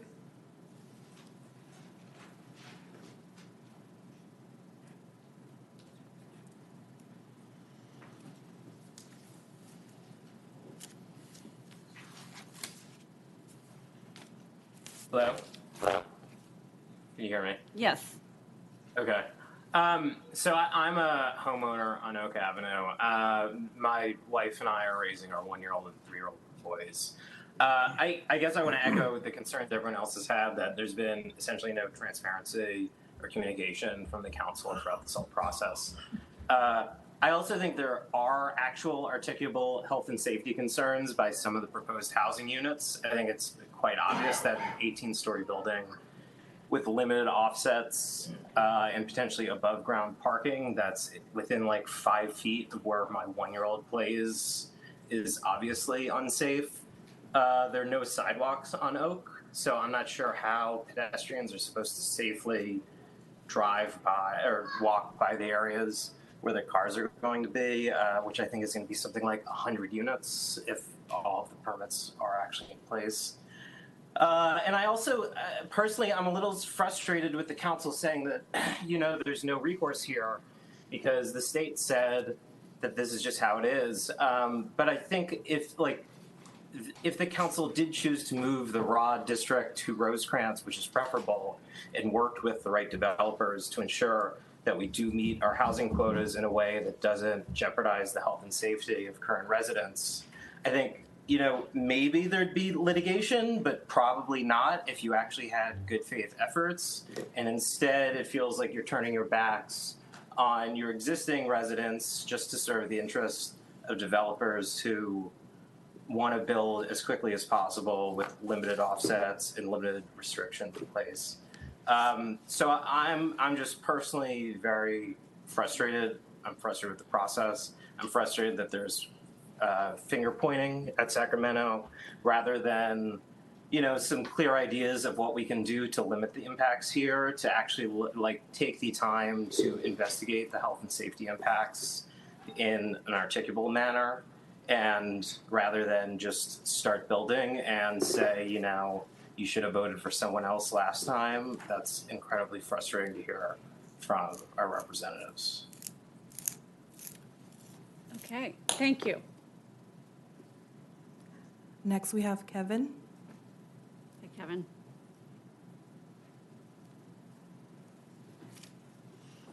Hello, thanks for letting me speak. Kevin Downing at 2305 Oak. I'm also impacted by this. Able to look outside and see, when the sun comes by, and been aware of this coming for some time. I'm a construction manager by trade. I've done that professionally for a bunch of time. See construction workers coming around and ask questions. And I was actually the one that noticed when SoCal Edison came by. Also noticed at one point on the street, they were doing seismic studies and asking questions and kind of, getting aware of what was coming our way. We were definitely led astray. It's very unfortunate. I don't know if it's City Planner Feinstone or another individual before then, but definitely did not do the due diligence that we deserve as residents. Looking at code, reading, what's happening at the state level and all that, it looks like City Planner just decided, hey, let's go 1 mile away from the ocean to get away from Sesqua. And Sepulveda is exactly that street, and just led us all to slaughter. So Rosecrans should have been the spot 2-3 years ago when this was decided. And nobody, thought otherwise when the city planner presented this. Got rubber stamps pushed on, and ultimately it's being pushed onto us. It's going to be pushed along every other resident. We're just the first project on Sepulveda. That's just unfortunate. Other people have mentioned too. I have a child. He's 1.5 years old. He loves from the second he wakes up going outside. We decided to move here during the pandemic to get away from Redondo Beach and the 3-on lots and just tight residents. And that's why we fell in love with this street, moved onto the street, and loved the space that we got, the visibility, the sun coming in, and to see that all go away is just really disheartening. And now that I'm a father and have a child, and from the second he wakes up at 6 a.m., he wants to go outside. And many people see me. I walk around, taking him around. He likes to see all the basketball hoops around the neighborhood. And so that's 6 a.m. I go to work, come home, 5 o'clock, and he likes to go right back out to the basketball courts. Right now we're keeping him busy so I can be on this call. He's playing basketball inside. It's just the outside life for kids is everything, and we're about to just strip that from them. Additionally, when I moved in a few years ago, unfortunately, there was, I believe, a El Segundo principal that lived in our neighborhood that was at Marine and Sepulveda right around Thanksgiving. She died. A drunk driver drove into her and her daughter, and three individuals, including the mother-daughter. They passed away. There's been a bunch of accidents. Wanting to know how, I'm aware from the construction side. I mean, for the next 3 years, this project's going to go on. There's going to be construction cars all over our street. That's right. That's apparent. Thank it's you. going to be a year going down. It's going to be 2 years going Your up. time, I'm sorry, thank you for your comments. I hear you. Thank you. Okay. No. If you come down, if you want to make a 3-minute comment, you can, after the Zoom comments, I'll come back to the public, so we can do it that way. Yes? Next, we have Mitchell Chun. Yeah. So before Mitchell, let me rephrase, make sure you all understand. The way public comment works is we go to chambers, we offer you 3 minutes, and then we go to Zoom, and we usually close it. I know this is, such an upsetting topic. If you want to make a comment, I will allow that, but we need to close public comment so we can have our discussion as well. So, so I am going to allow it, but Mitchell, let's go with Mitchell. Hi, everyone. Mitchell Chun. I live in North Manhattan Beach. Was very intimately familiar with and involved with the high-rise debacle. One of the things that came up during that process that, we were, as residents, were using was the newly instituted AB 2011 law. Sorry, can everyone hear me? Absolutely. Yes. Okay. Sorry. The AB 2011 state law that came into effect more recently that provides for a 3,200 foot setback from oil refineries. I don't know how that impacts all of the projects that, folks have been bringing up tonight, but I just want to make the folks involved in the meeting as well as City Council aware of this and to confirm that, that is being abided by with all of the potential new projects that are being planned. Thank you. Thank you for that concern. Are there other comments on Zoom? Yes, we have Marcia Malozemova. Hi, my name is Marcia. I'm also a resident on Oak Avenue. I just have, I guess, one minor comment. Well, significant, I think, comment to make. But one of the issues with this project, I don't think hasn't been spoken about, is it's going to be on Sepulveda. It's south of Marine right now. The only way, and presumably a lot of the people that are going to be living there would be trying to go north on Sepulveda. There is no left turn lane there, so how are people going to turn left and go north on Sepulveda? I think they're going to turn right down Sepulveda and then go right on 19th, go right on Oak Avenue, speed down the way that we already have a bunch of people speeding down our street where there's no sidewalks. We have a bunch of young kids, including my own, and then turn right onto Marine. That's going to be at least an additional 40 cars every day that are going to want to, that they don't have a way to make a left turn onto Sepulveda to go north. So how is that going to be addressed, and how are we going to prevent people from coming into and using Oak as the transit for the way to get north on Sepulveda? Already right now, like even when I pull out my car, we get people honking at me just because I'm trying to back out of my driveway because they just want to go as fast as they can to get home. People are already using Oak because Sepulveda is so slow, and with a 1-year-old who makes us go on walks every single night. Again, with no sidewalks, there's hardly any street lights. I actually got hit by a car while walking 8 years ago, broke my pelvis in a few spots, and wow, I'm terrified that something even worse can happen to my child. Thank you. Thank you for sharing that with us. Thank you. Other comments on Zoom? No further comments on Zoom. Okay, would you like to come down and make your public comment? No, wait till you get to the mic so we can all hear you. And those in TV land too. I also live on Oak Avenue. I've heard all my neighbors. I just want to echo, it should be moved to Rosecrans. I have no idea why that isn't considered. It's not backing up against residential. I mean, you're backing up against a residential street, as you've heard. So why not Rosecrans? How many units do you have to satisfy the state?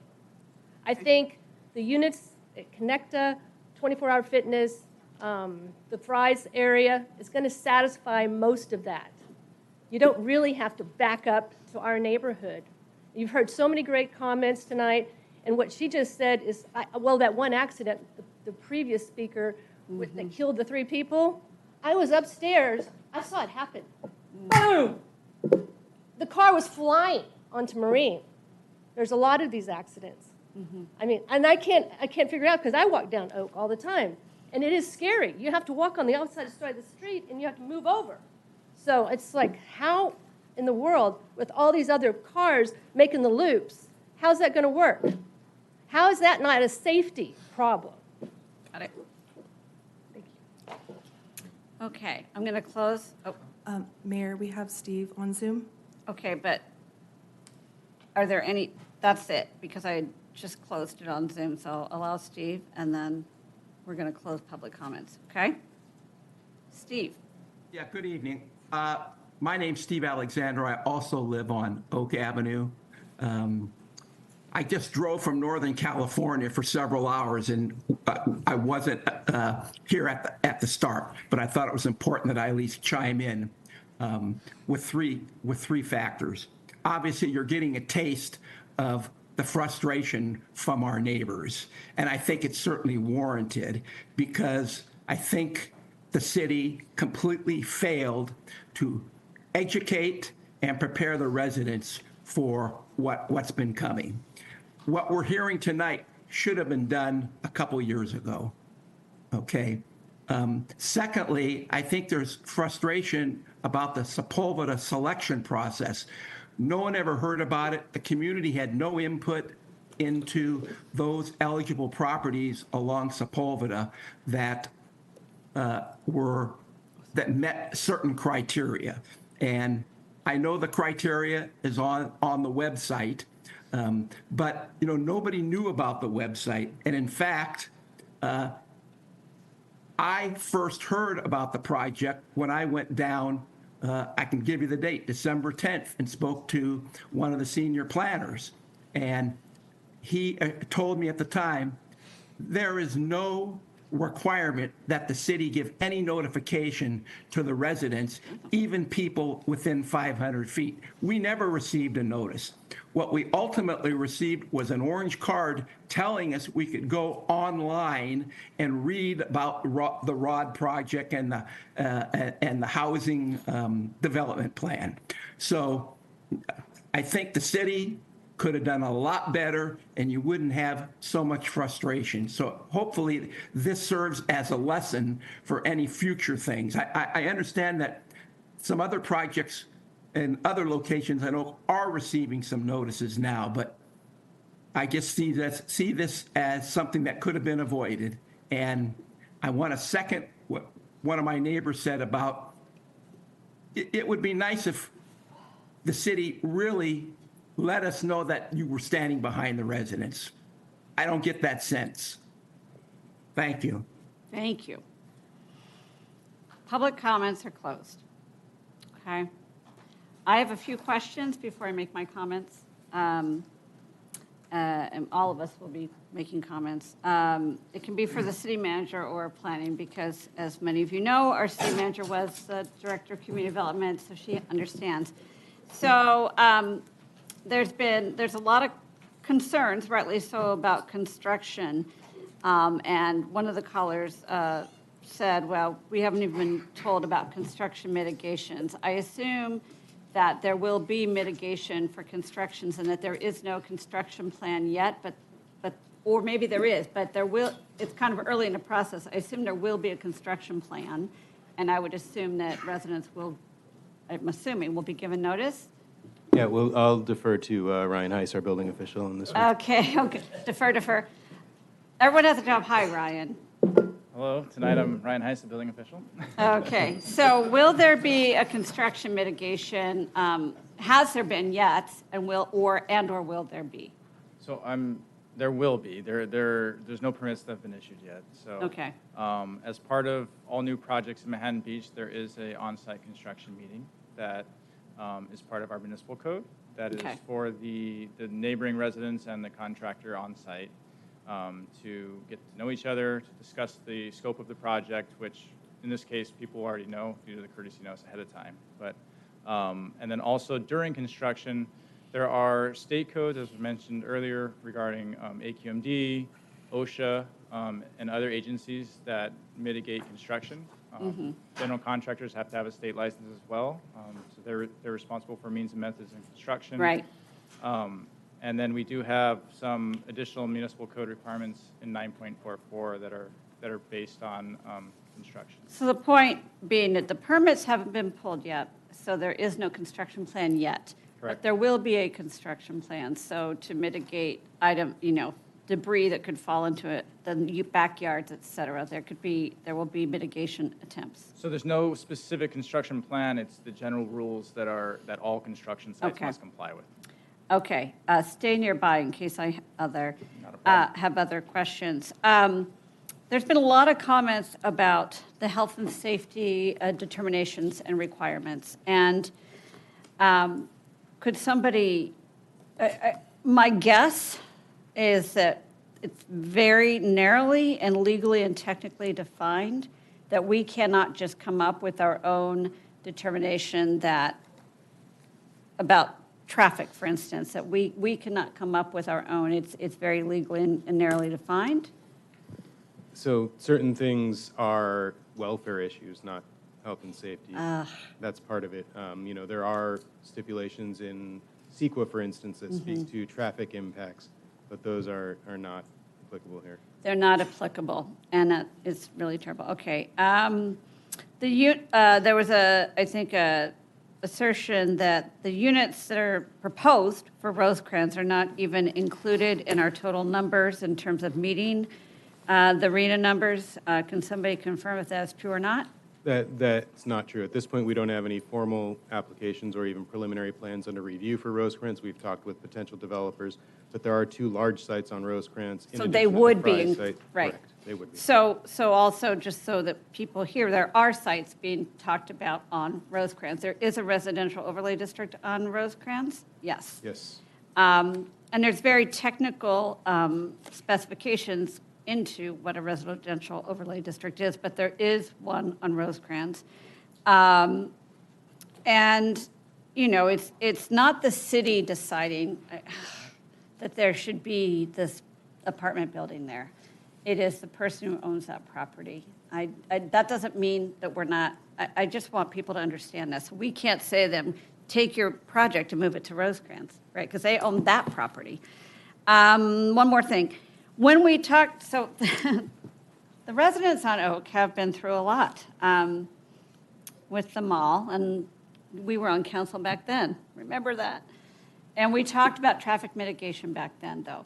So even though we have little ability to deny the permit, could we come up with extra traffic mitigation for Oak? Because like the caller who talked about the, you know, how will people get into their building and they're going to have to go right and right and right. That was an incredibly specific and important question. So, Madam City Manager, maybe you can address that. Yeah, I'm glad you asked that question. One of the reasons it would be challenging for the city to use potential traffic impacts as the adverse health and safety impact is that there would and could be ways to mitigate those impacts and have them be avoidable rather than unavoidable. It's when they're unavoidable that you can potentially use that as a justification. And so absolutely, the city would have opportunities pre or post development of any of these projects to be able to mitigate some of those impacts. Ongoing. And all right. So those are my questions. So we are all incredibly frustrated, but it's silly for me to say that because I don't live on Oak. I mean, I don't say silly, but you know, it's worse for you when you're living on Oak or you're living where you're really impacted by this. I don't take this lightly. The unfortunate truth is, and I'm not going to blame Sacramento. They passed a lot of laws that I like, right? I will say that a lot of the representatives from the coastal communities either didn't vote for this or were absent for the vote and are trying to work on individual solutions potentially for their communities. And I would encourage all of us to work with our colleagues, our city council members in places that are coastal communities. Because one of the things that happened is we all, like, this conversation's been going on a long time. And, you know, we said, well, wait, how come affordable housing has to be everywhere? How come it has to be, I mean, I remember Councilmember Franklin, you saying, it doesn't mean it has to be here, right? Like, why does everybody have to bear the brunt? But that's what the majority decided. But in coastal communities, we're so densely packed, it really impacts us. We don't have room. We don't have places to expand. So a lot of us in coastal communities felt that we were, that it was sort of a blanket solution that was applied without consideration of how we actually live. So I think that's a place where we can really work, advocate. Ray, I'm sorry I don't have easy answers, right? And it's really appropriate for you to come up and be mad at me. I mean, this is the only avenue you have. And we often, in our busy, wonderful lives, this is why I said earlier I want the language to be really plain language, because these notices go out and we don't always kind of understand. I don't always understand them, and I've been on council a long time. Like, for instance, these projects have to come to planning still. No, they don't have to come to planning, do they? But the residential overlay district. They get reviewed through planning staff as part of the building plan check process, but not planning commission, if that's what you But mean. did the ROD go to planning? Do the ROD projects get reviewed by the planning No, commission? did the ROD itself go to the planning The ROD commission? did go to planning commission, so And I that would like got to say that notified. that process, Yes. the 2 to 3 year process for the housing element, the selection of the sites in the ROD was a very public process, It was. multiple workshops, multiple public hearings and public meetings with involvement from the public. And of course, we had to follow the very stringent criteria of the HCD as well, which really limited our selection of sites. So that doesn't mean we can't do more to let people know, but as people have said, it feels like kind of BS when we say, oh, you know, it's going to happen, and you don't really have a say, but here's a notice. But at least you know it's happening. We are, I think that Ray Joseph had a great idea about more, letting letting you all know through advocacy, because we do have the Legislative Action Committee or Subcommittee. Perhaps we can talk about how we could maybe put it on the website. We can push out information, but it has to hit you, and that's what I want to do a better job of. Having done all that technical stuff, I am super frustrated for you.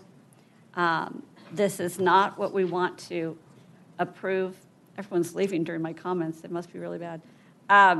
No, but it's like we know that these decisions, it's not a decision. We know that this project, if it goes to fruition, right, the permits have not been pulled yet, or the plans haven't been approved, will change things a lot, right? And so we can only do what we have the tool, what we can do. And we endeavor to be transparent. City council doesn't approve these projects. So no, we didn't let you know months and months ago because we didn't approve this project. It goes through planning. But I'll take it day in and day out because that's my job here, to try to pull it all together and do what we can do. I think it was Kathy who mentioned Our Voices Matter, and it is one of the best organizations out there, and the passing a constitutional amendment for local control is our best shot. It's the most important thing. I will let my colleagues speak, but I really wanted to start off because I understand people are mad, and so when you come up here and give it to us, it's up to me to, I feel responsible for this, so, to hear you. Okay, Councilmember Lesser, or Mayor Pro Tem Lesser. I share the anger of the Oak Avenue residents and the other residents that are here tonight. The state has taken decades-old housing law that had aspirational goals for housing units to be built and weaponized it. We are subject to enormous litigation risk and having our permitting authority taken away. This is not a hypothetical argument. This is what the State Housing and Community Development Office has done if we don't follow their rules, their laws. It's even worse, because here we are, the elected representatives, but the state law puts the authority on our staff to implement. Yeah. These are ministerially approved projects that don't even comport with our zoning code. I personally got my start in city government by advocating for smaller scale development. I was on the Mansionization Committee, which limited the size and scale of development. You can imagine my shock at what the state is doing, not just to us, but to all cities, all jurisdictions throughout the state. It is wrong for cities like ourselves that support more housing, but we want some housing that's characteristic with our community, consistent with our community, with proper scale. There's been discussion about our failure as a city to communicate with our residents, but I hope you're hearing that there has been a process, but this is driven by the state. Don't kid you. I mean, I've asked the question, what is the role of city councils in an era where the state has clawed back the jurisdiction over permitting and building these large-scale residential projects? by using the staffs, essentially, of our cities. What's our role? We get to be the targets of angry residents that are justifiably angry because they had not been aware that beginning in about 2017, these housing laws were weaponized and our authority has been removed. What sort of risks do we face if we were to say no? Let's delay this. The risks are sizable. Part of my role up here, and it doesn't seem like it because we're constrained, because by the way, words that we say in these councils are being listened to by litigators, are being listened to by the State Housing Office. We can have our approved housing element de-approved, decertified. This is not a hypothetical, this is real. The State Attorney General's office has a task force that's looking at cities that are not complying. Third-party housing advocates can sue our cities. And you heard about the amounts that were involved with just the High Rose project, $50 million. These are not hypothetical. All of these cases, save one, have prevailed. Cities have lost when they sought to fault these projects. We are on the we have a weak hand, but we are trying to advocate for changes. What can we do given this scenario, given the environment that we're in? We actually are scheduled to meet with our legislative representatives to carry legislation for us that at least look at some of the adverse impacts. As you heard, there's definitions for the current statute is what constitutes health and welfare. We're looking to broaden that. We're looking to limit the number of bonus density credits that results in the scale of these projects so far beyond what our code allows. We're looking to do something about it. We have a weak hand because the majority of the state believe there's a housing crisis. There is a housing crisis, but the majority of the legislators, it's not just the fault of the coastal cities, the majority of the legislators have approved these laws. It's not just Democrats, it's Republicans. This is a bipartisan grab of this legislative space. So I commit, and I don't think I'm speaking alone, that we are looking to change what is now in play. I, for one, really do hear residents who are just learning about this because they've been living their busy lives and not necessarily aware that the city has held meetings. This process didn't just appear suddenly. This has occurred over many years, a number of noticed meetings to get to this place. But I think we can do more to at least educate our public on what is the state of the law? Where can we have any input whatsoever?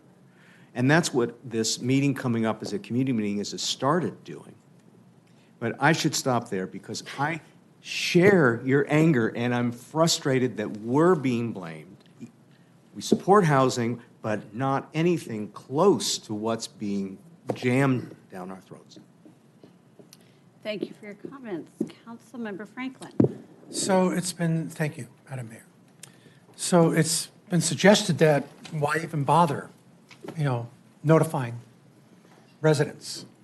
Because you can't do anything about it, we can't do anything about it. 89 emails we got in opposing this just for tonight's meeting. The reason you want to notify people is so they can figure out who's responsible for it. So there's 89 people who now know that the California State Legislature is responsible for this. And you're not powerless. You can decide who you're going to vote for. I'm astounded when I heard, I read in the Easy Reader about Ben Allen. He couldn't remember where he was when these votes came up. Are you kidding me? And so what use is he going to be? Where has he been? April 1. It's April 1. We heard that all these mandates came down 2 years ago. Where was he? I don't know. I don't quite know what he can do because it's already done. Did he go up and did he fight for us? That's what you need. You need people up in Sacramento that can fight for you. and advocate for you. Say, this doesn't make sense. You're going to do development in the most expensive, where the land is the most expensive on the coast, because you can go ahead and get a density bonus and then really make your money at market rents with the other units, just because you're going to provide 5, 10 affordable, affordable housing units. And you can make, and you can go up and violate, as we heard, decades of local zoning. They're there for a purpose. We know, we're your elected representatives. We know, we live, in your neighborhoods and the like. That's why you probably put us here. It was also suggested, but hey, come up with, you all come up with creative ideas. No, that's our job.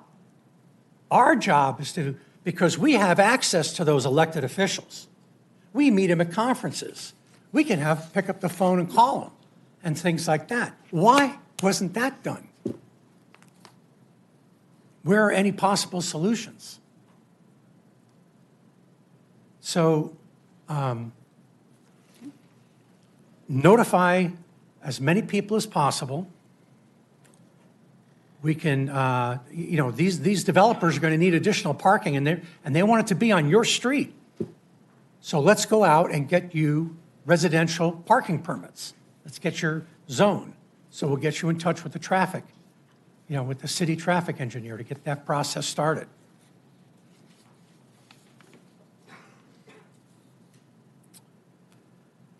I have a question also, if I may, City Manager. We've heard a lot of, why can't it all fit on Rosecrans, all the RODs? Can you give us an insight onto why that wasn't sufficient and we had to look elsewhere? Well, we utilized all of the sites on Rosecrans that we could based on the criteria. We, in fact, originally had more sites on Rosecrans and on Parkview, but they were rejected by the state. And so we needed more capacity, and that's when it got pushed onto Sepulveda.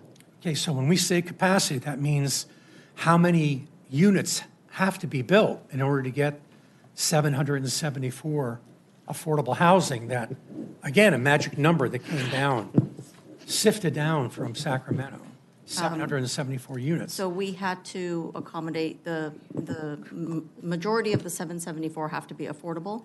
And as you know, they only do a certain small percentage of those projects as affordable units. So although the numbers of the projects themselves seem high, only a small percentage of those are affordable units. So to get to that 774 number, it gets challenging. You need multiple sites to be able to do that. In addition, we had to accommodate a buffer on top of that in order for HCD to approve our housing element. So then the sites also include a buffer. And the reason they make you do a buffer is because they know that not all of those sites will be redeveloped within the planning period at all, and not all of them will be redeveloped as housing projects because the underlying commercial zone still exists. So we've heard different numbers bandied about. How many units are we going to have to develop? Well, what's a range of the number of units? The total of what could be built, I don't what have that needs number. to be built. 50, we see a number 55,000, because 20% of 5,000 is, I don't have that number right now. We have that calculated. We had it calculated for the last meeting, but I don't have it on hand right now. Okay, is it in the ROD page? I believe it is, yes. Mhm. Okay. All right. Thank you. All finished? Okay, I just want to be sure. And I just want to clarify something before I move on, in case, and I don't know if this is what you're referring to.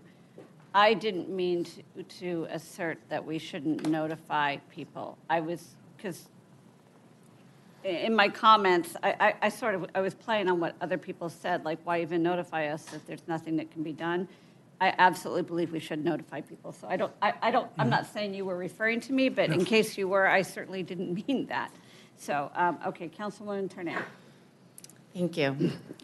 So I live over by the north side of town. I live by High Rose, as I've mentioned earlier. So we went through this process, this very frustrating process, and High Rose was allowed to advance. And in following that project, I know that the city did the best that it could. The city put up a fight.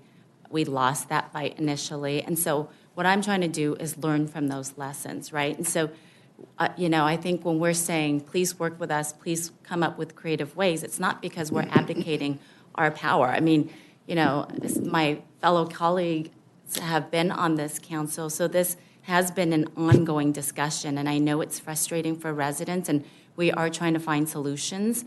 But I think turning on each other isn't going to get it done, because at the end of the day, we have to work towards getting the message to the state that we want to work with them to get more affordable housing. We do have a housing shortage, but our town has very, very specific parameters that we can build on, and so we need to have them listen to us and still add the necessary housing.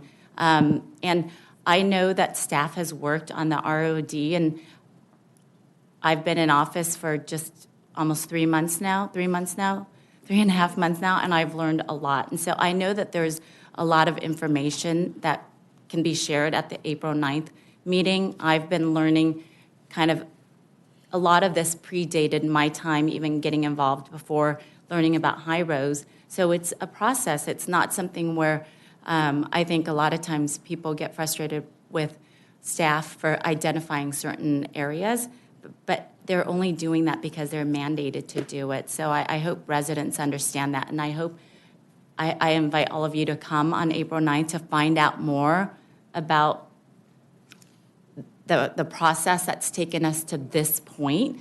And I'm heartened to see everybody actually get involved, because it's not just going to be this project. It's going to be many, many more projects that are going to impact not just Oak Street, not just the north end of town, but all over Manhattan Beach. And so, I think if we have a vision and we can work together, I agree that having that Rosecrans corridor, there's so many opportunities right there, and finding creative ways to incentivize maybe developers to develop there.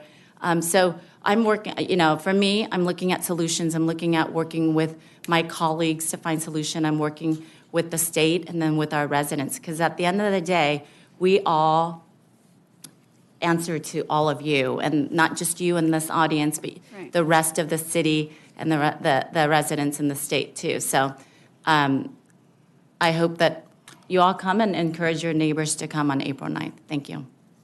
Thank you. And before I turn to you, Councilmember, not just a little over 3 months, I think you mean 100 days today for the two of you. Yes. Your first 100 days. Councilmember Charelian. Thank you, Madam Mayor. First and foremost, thank you for everyone coming out and using this as your forum to tell us what you really think. And we really, these are really frustrating times, and this council body is passionate about being your voice. One of the things we did, this is the second reading of this ordinance, but at the last council meeting, we added to the motion that, we really want to advocate and petition the state. It wasn't, part of the recommendation, but this council body added that. So we want to, and the city manager indicated that that would be coming April 15th, maybe? To council? Potentially, because we have a meeting with Senator Allen on April 14th. Perfect. So it'll be coming in the next couple of council meetings, but our goal is to be your voice and to advocate and petition the state. Again, these are frustrating times for all of us. We're all residents of this community, and what impacts one of us impacts all of us. I truly believe that. It's a 4 square mile town, and it's a wonderful town to be in, and we want to represent you in that manner.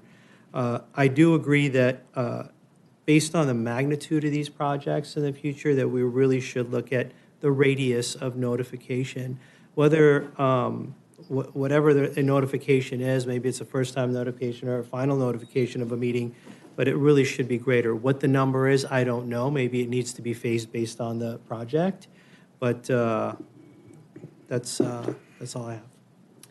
All right. I want to thank my colleagues for all of their comments. The anger, the frustration, looking for solutions, all of it. But we are faced here with adopting this ordinance, which is a second reading. And, you know, as much as I'd like to vote no on it, just as a protest vote, I can't in good conscience because the ramification could mean, which is losing our local planning control. That would be devastating. You think it's bad, it would really lead to builder's remedy and so many other things. And so I will be looking for other solutions, but I cannot in good conscience vote against this.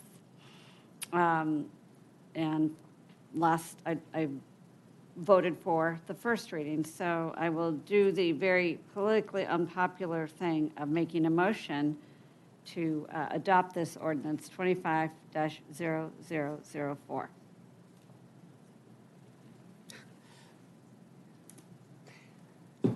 Nobody wants to touch this. Literally. I have to ask the city attorney a question. The majority of the comments that we heard tonight concerned Oak Avenue. Mm-hmm. To what extent does this measure that we're adopting tonight concern the residential overlay district, which is not part of this agenda item, by the way, mm-hmm. and the projects that are under consideration as part of that program? You're right. That's a very good question, and we understand, you know, the frustration, but this is not on the agenda. The projects in the ROD. These are different programs, and staff tried to make that clear, but still, when people, you know, when we're all frustrated, we understand that. But this is not on tonight's agenda.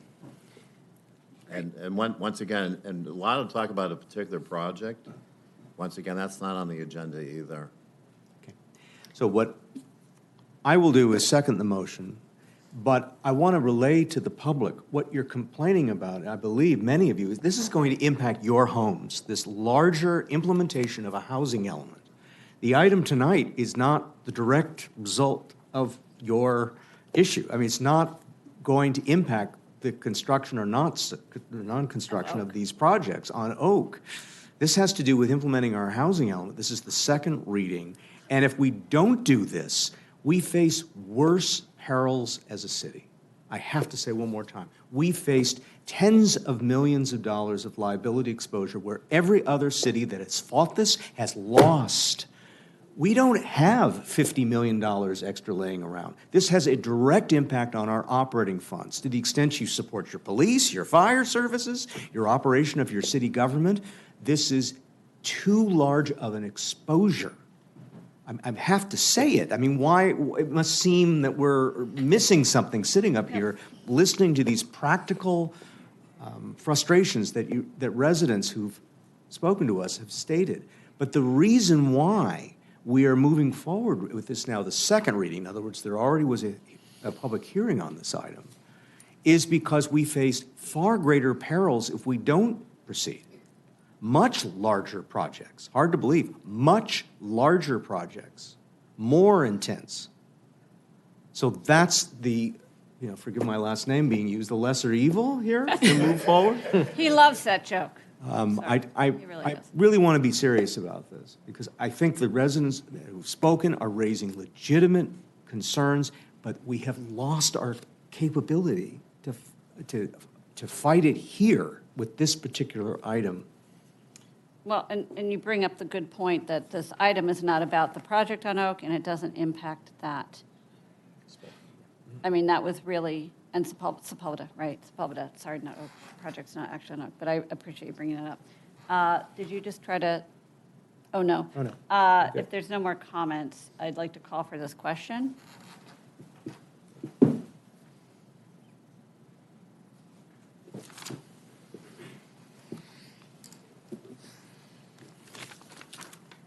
Motion passes 4-1. Councilmember Franklin voting no. Okay, thank you. Now, We have one more item on consent, but I asked my colleagues if we might take a 10-minute break Yes, before we please. come back to that. So we are going, Yes, and just one more thing. okay, Yeah, just want to alert the public and alert the council.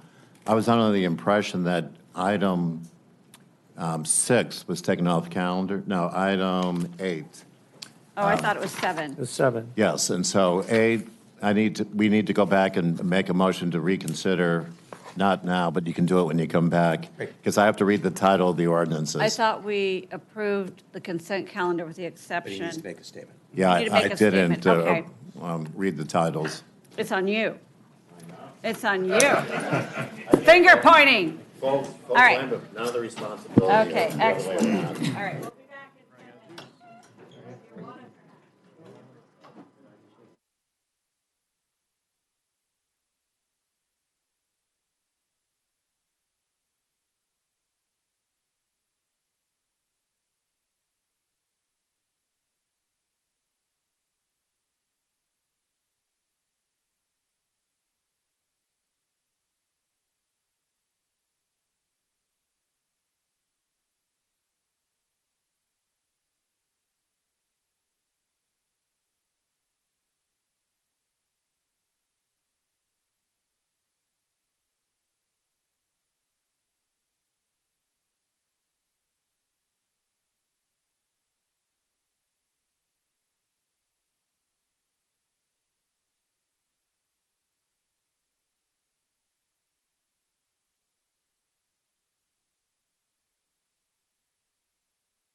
settle in. Pegasus, can we go live? We're live. We're live, everybody. All right, so we are back to item number 7 from the consent calendar. And who pulled this one? I did. Okay, Councilmember Franklin, you want Okay, to tell us why or what you need? I just wanted to have a 39-second review of this. This is really cool stuff. It's going to make traffic flow a lot better. It's going to make data flow a lot better.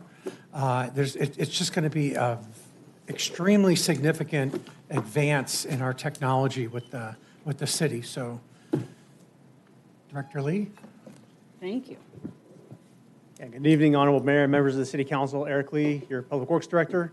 Councilmember Franklin is exactly right. And to tell us a little more about the project is Principal Civil Engineer Gil Gamboa.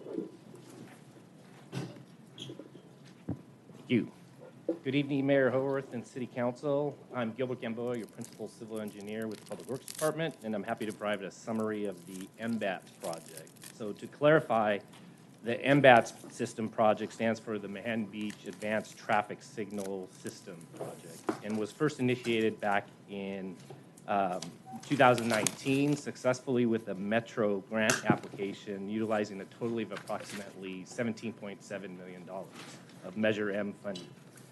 The MBAT system project entails the expansion of the South Bay fiber network to the city of Manhattan Beach.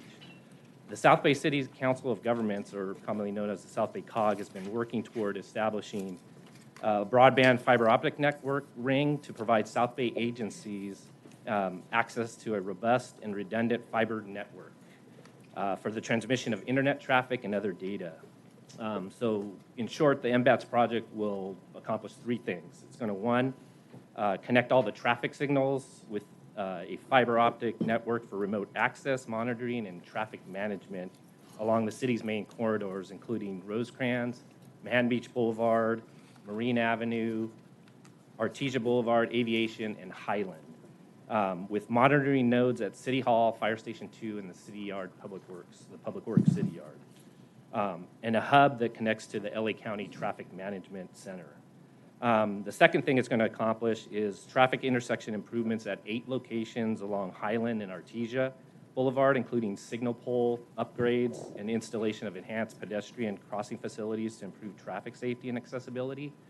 And then the third benefit, it's going to provide for a city facility fiber connection, which will reduce the city's dependence on leased fiber, resulting in lower costs. So that's kind of a synopsis of the project, and I'm happy to answer any other questions. That's great. Well, I appreciate you pulling that. I have a question and a comment. Sepulveda is Caltrans. Is that why that's not included in the? Correct. Sepulveda is State Route 1, which is under Caltrans jurisdiction, so they do their own traffic management on that. And you referenced Measure M funds. Correct. How much in Measure M funds are we receiving? We received a total of $17.7 million. That's great. I mean, that was voted on in 2016 by the largest transportation bond in history in the country.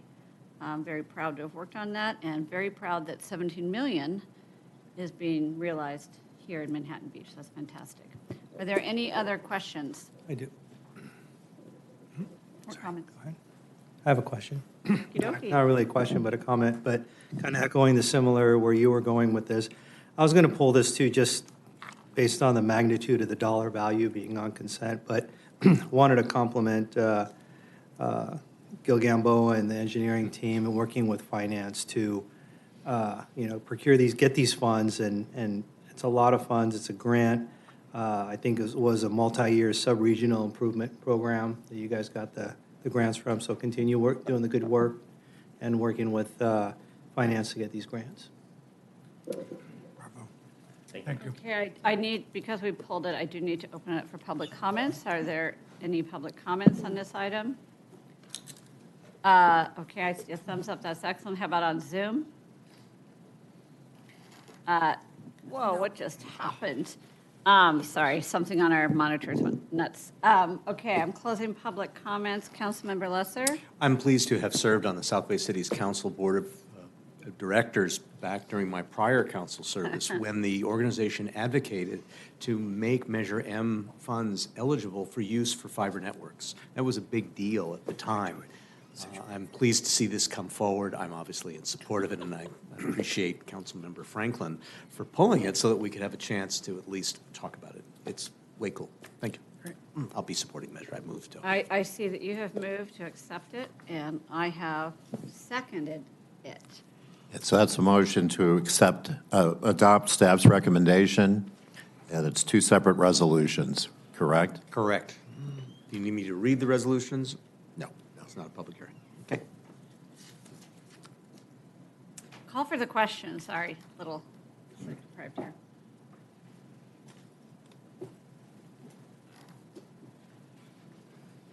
Okay, excellent. Now, before we close, oh, sorry. Motion passes 5-0. Great. And then, Mr. City Attorney, you had Yes. something that you needed to read into the, Yes, due to my oversight, is there a motion to reconsider the consent calendar? So moved. We can get to the same. Seconded. yeah. Oh, It's been moved by Councilmember, or Mayor Pro Tem Lesser, and seconded by Councilmember Franklin. Motion to reconsider the consent calendar with regard to what item? Well, that's the first part. This is a five-step thank you. process. A five, can we, do we Not have to four. vote? Do we have to vote on each thing? No, you can do a voice vote on, Wait, you've opened up the consent calendar, right? There was a vote? there was that we're trying to the vote initial right motion. now. Let's so go ahead let's and do that by call- voice. okay, so Voice. Like all in favor? No, Aye. aye. Aye. Okay, very confusing. Okay, sorry. Mr. That City Attorney, can passed. you wait a second? We're waiting to get caught up on Yeah. the screen. Okay. Thank you. And is there? Okay. Yeah. Do we need So to- now is there a motion to reconsider item 8? Moved and seconded, so call for the question. Sorry, this is, for the city clerks are, this is all kind of unusual, so. So we had a motion by Councilmember Charelian, and who seconded it? And that was Councilmember Lesser. So now we need to call for the question.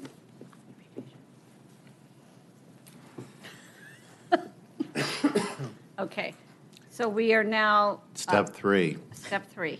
Is there a motion to adopt both the urgency ordinance and introduce the regular ordinance? Okay, so item number 8, it's been moved and seconded, but I want to read for the public what this is. It's a consideration of an urgency ordinance, an introduction, first reading of ordinance, amending chapter public projects of Manhattan Beach Municipal Code to remove the online bid and proposal service fee for capital projects and public construction projects. No budget impact. It's been moved by Councilmember Tarnay and seconded by Councilmember Franklin. Okay, I'll read the titles then. Oh, I thought I just did. Urgency ordinance number 25-0003-U, an urgency ordinance of the City of Manhattan Beach, amending Manhattan Beach Municipal Code, Chapter 2.37 of Title II to remove online bid and proposal service fees and declaring the urgency thereof. And there's also a regular ordinance, and this would be for first reading of ordinance number 25-0003, an ordinance of the City of Manhattan Beach amending Municipal Code Chapter 2.37 of Title II to remove online bid and proposal service fees. It's been moved and seconded, correct? I'm looking to December. Yes. Okay, great. So now we're going to vote on it. Okay. I don't have to read it for a second. Right. Okay, that was adopted. The final step is there a motion to approve the consent calendar with the, without 8, 7, and 6? So moved. And seconded by Councilmember Charelian. This is all legal, technical. Yes, I'll have to work Good with the stuff. city clerk's office on that. So we're all done on the consent calendar. Oh, excellent. Okay. So we've already dealt with items removed from the consent calendar, and we have no public hearings. So we're moving on to general business. Item number 10, consideration of resolutions authorizing the acquisition of property located at 400 Manhattan Beach Boulevard, appropriating $13,221,000 from the CIP fund for the purchase and potential demolition of the on-site structure, et cetera. Thank you, and good evening, Honorable Mayor and council members. Tonight, I'm presenting for your consideration the acquisition of property at 400 Manhattan Beach Boulevard. This strategic opportunity emerged when U.S. Bank National Association listed this property for sale in January. The property's location makes it extremely valuable to our city. Situated in the heart of our downtown and near our civic center, the site holds tremendous civic value with numerous possibilities for community benefit. At approximately 16,570 square feet across 3 parcels, this acquisition presents a rare opportunity to shape an important segment of our downtown area. By purchasing this property, the city will retain complete control over what gets developed on the site. This means we can ensure any future use aligns with our community's character and needs. We'll conduct thorough community engagement to gather input on potential uses that would best serve Manhattan Beach residents, visitors, and businesses, including parking and/or other potential uses.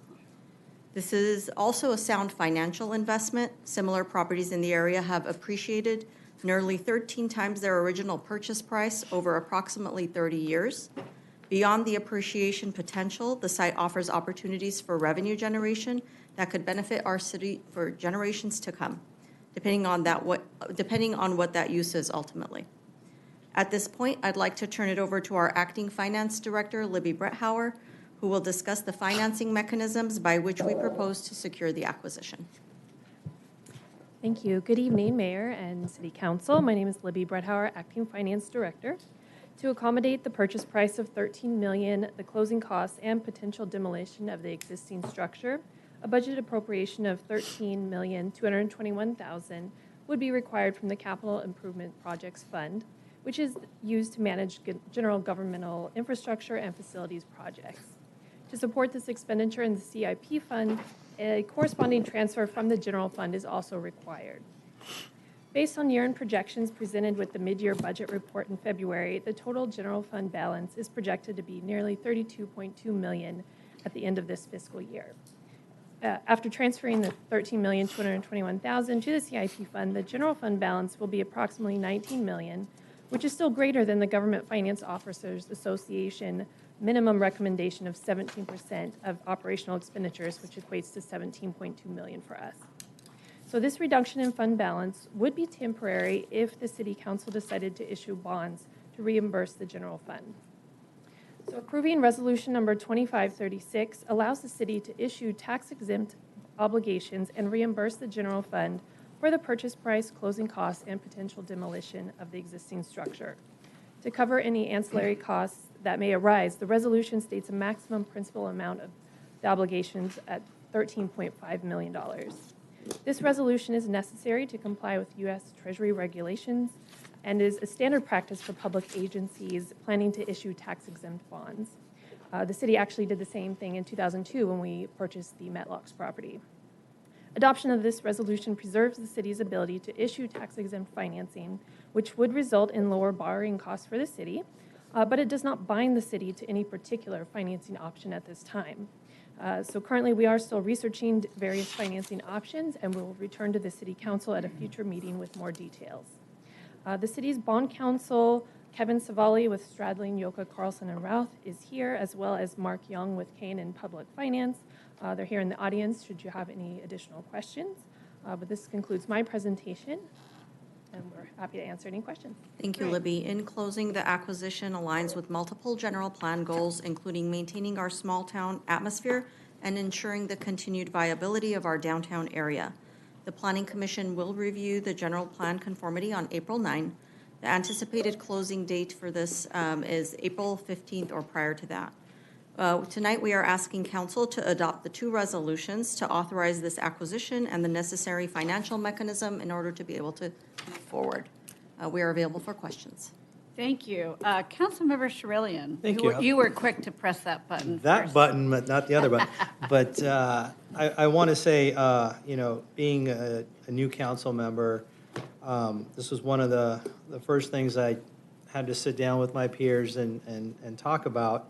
And I'm thrilled to say, I'm thrilled that we are purchasing this property. It's a generational property.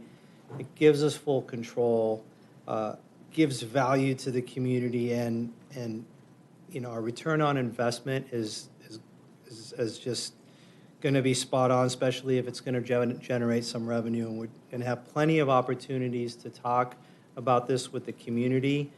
I do want to make that voice loud that we are going to open this up and put out the notification way in advance of the meeting to make sure that we hear the voices of the community of what they would like to see here. So, thank you. Councilmember Lesser, or Mayor Pro Tem, I'm so sorry. I do Lesser. have some questions. I want to be careful not to get too far ahead of ourselves, and that, in particular, because we haven't had public comment yet either. So I'll maybe run my first questions through the city manager, and that is, what are the impacts on the rest of the city budget? We heard a reference by our acting finance director, just in terms of, can we afford it, essentially? But in terms of how this is going to impact our ability to come up with an overall budget, which we're about to begin with our public meeting and kickoff, what are the implications of doing this with, given all of the other CIP needs, capital improvement project needs that we have in our city? Thank you for the questions. You are correct. We are currently developing our citywide budget that will be presented to the City Council on May 6th. So the acquisition of this property at $13 million, what it would do at the immediate near future would be to use existing fund balance that is sitting in our general fund. So it's cash in the bank right now that we have available to spend on the purchase.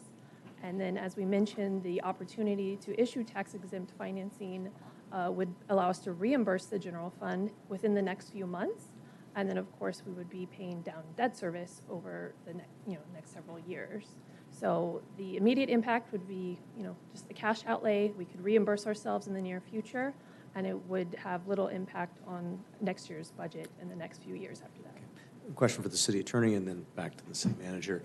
Mr. City Attorney, is it unusual for a city to proceed with a purchase without stating its intended use for that acquisition, particularly of a scale at this property would be? No, it's not unusual.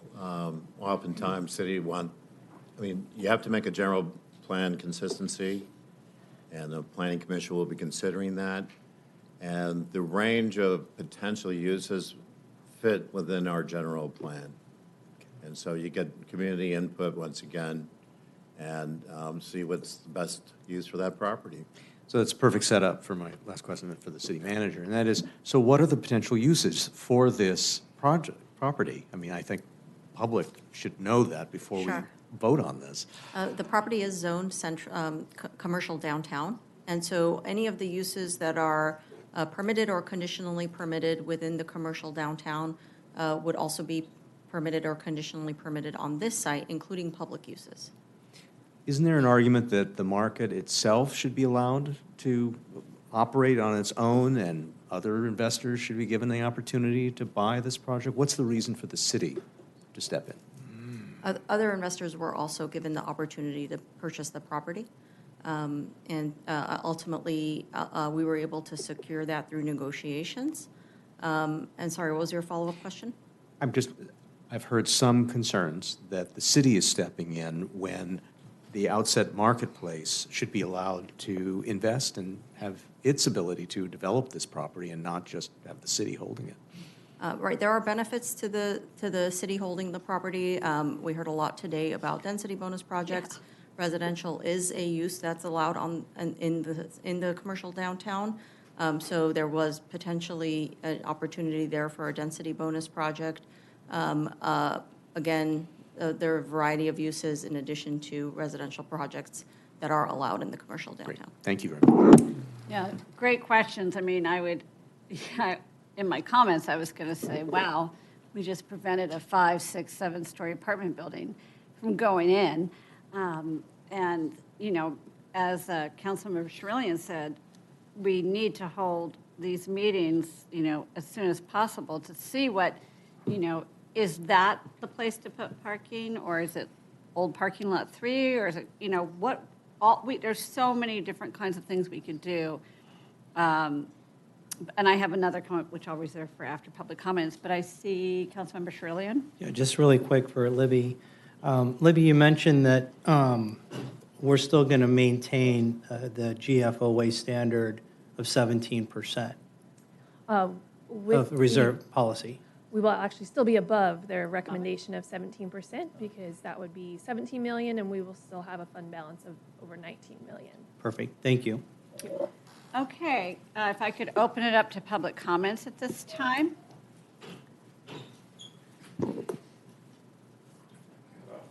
Madam Mayor, members of council, I guarantee you I live closer than anybody to this. My truck's parked at the U.S. Bank parking lot actually right now. For now. You no longer, yeah, you no longer ticket there. The city doesn't. Where do I start here? Great, I think, Councilmember Charelian, great investment. Councilmember Lester, how can the city afford not to do it to some degree? The opportunity that we have to purchase this, it is a legacy property downtown. I've been there for 35 years. My biggest thing is use. What are we going to do with it? And a parking lot would be the worst thing you can do to those residents. I mean, you've got one of the walls on the back on the south side, that's a resident. I mean, if I'm a mother with a kid with a toy and I drop it down, it drops into the parking lot. The other side is Vaughn's. It's a wall, solid wall. Across the street are single-family residential units for 120 feet of that lot. So you've got Manhattan Beach Boulevard, the little grassy area, the public flex space area that was listed in some of the outdoor dining stuff. And then you've got the area across from the old Jamba Juice, the Health Nut. You've got a tiny little area that goes commercial. The rest of it all in the back is residential. And so my concern is residential. Now, is it a 4-story residential? Absolutely not. I mean, that's not going to fit where we are. And so the money, and I would hope that we tighten the belt a little bit if we're going to buy it with cash and don't go out for bonds for, I'm pointing at you, nothing personal, but we don't go out with bonds to just get all of our money back and we just go happy-go-lucky and we pass the debt on to somebody else. If we're going to buy it, let's buy it. But pay cash, figure it out, tighten the budget a little bit, see what we can do. But the use is going to be extremely important. That is a residential community. I like that you know the zoning, because technically the zoning on my property, the city doesn't know. I mean, we don't have that. It's not approved with Coastal Commission versus what the city has. They're two different zones, CD versus high-density residential. So the fact that we know zoning is good. I'll yield the rest of my time. Thanks. Thank you. Thanks, Jim. Great points. Any other public comments, Steve?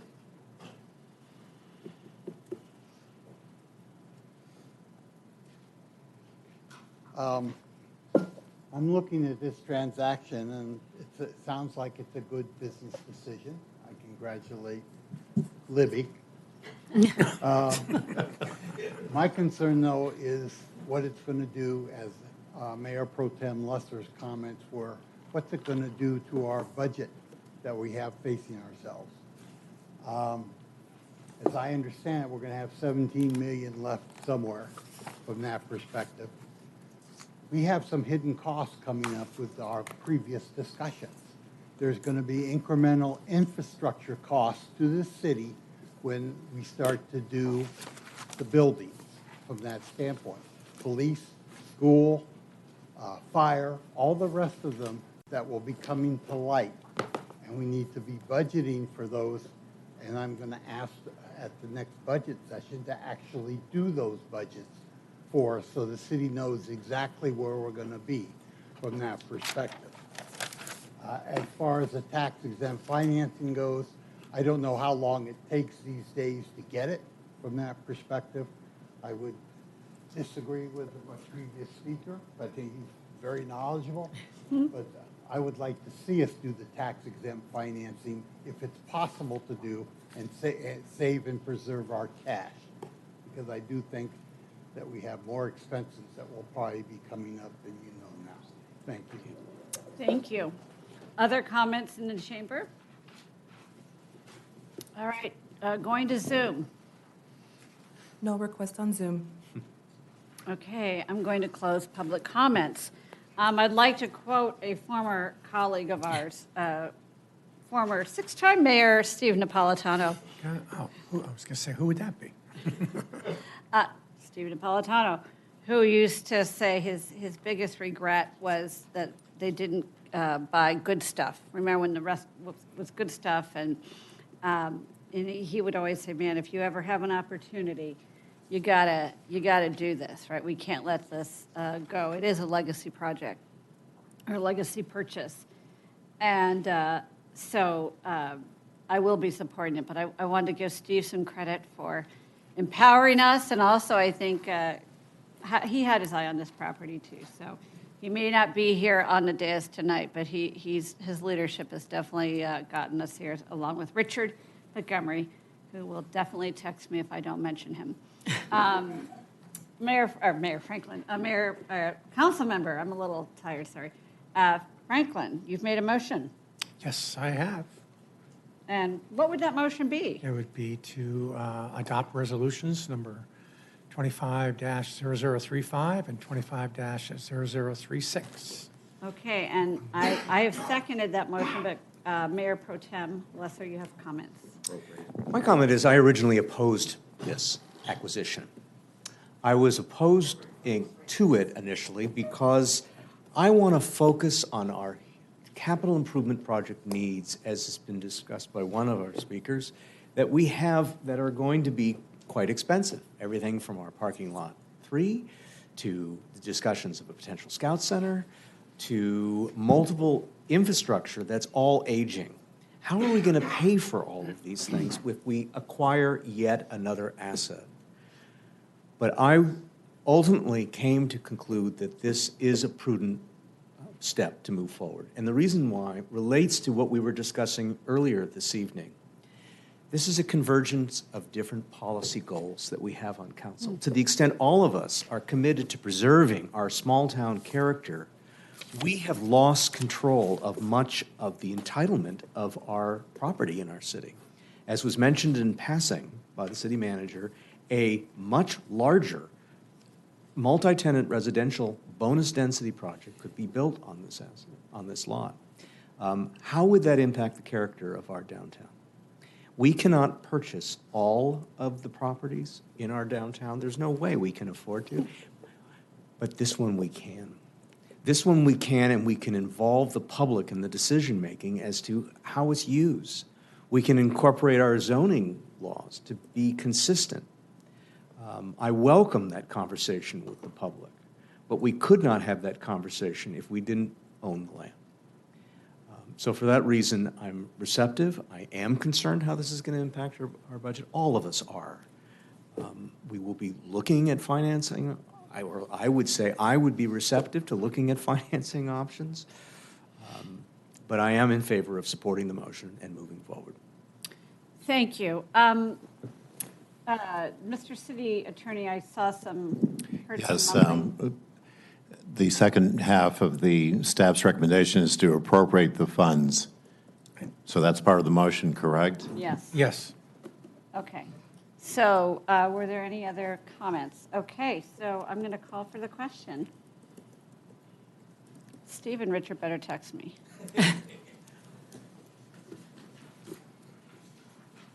Motion passes 5-0. Well done, colleagues. I think this is a big, big step for our community. Okay, item number 11. Consideration of a resolution adopting a climate action and adaptation plan, a CAP.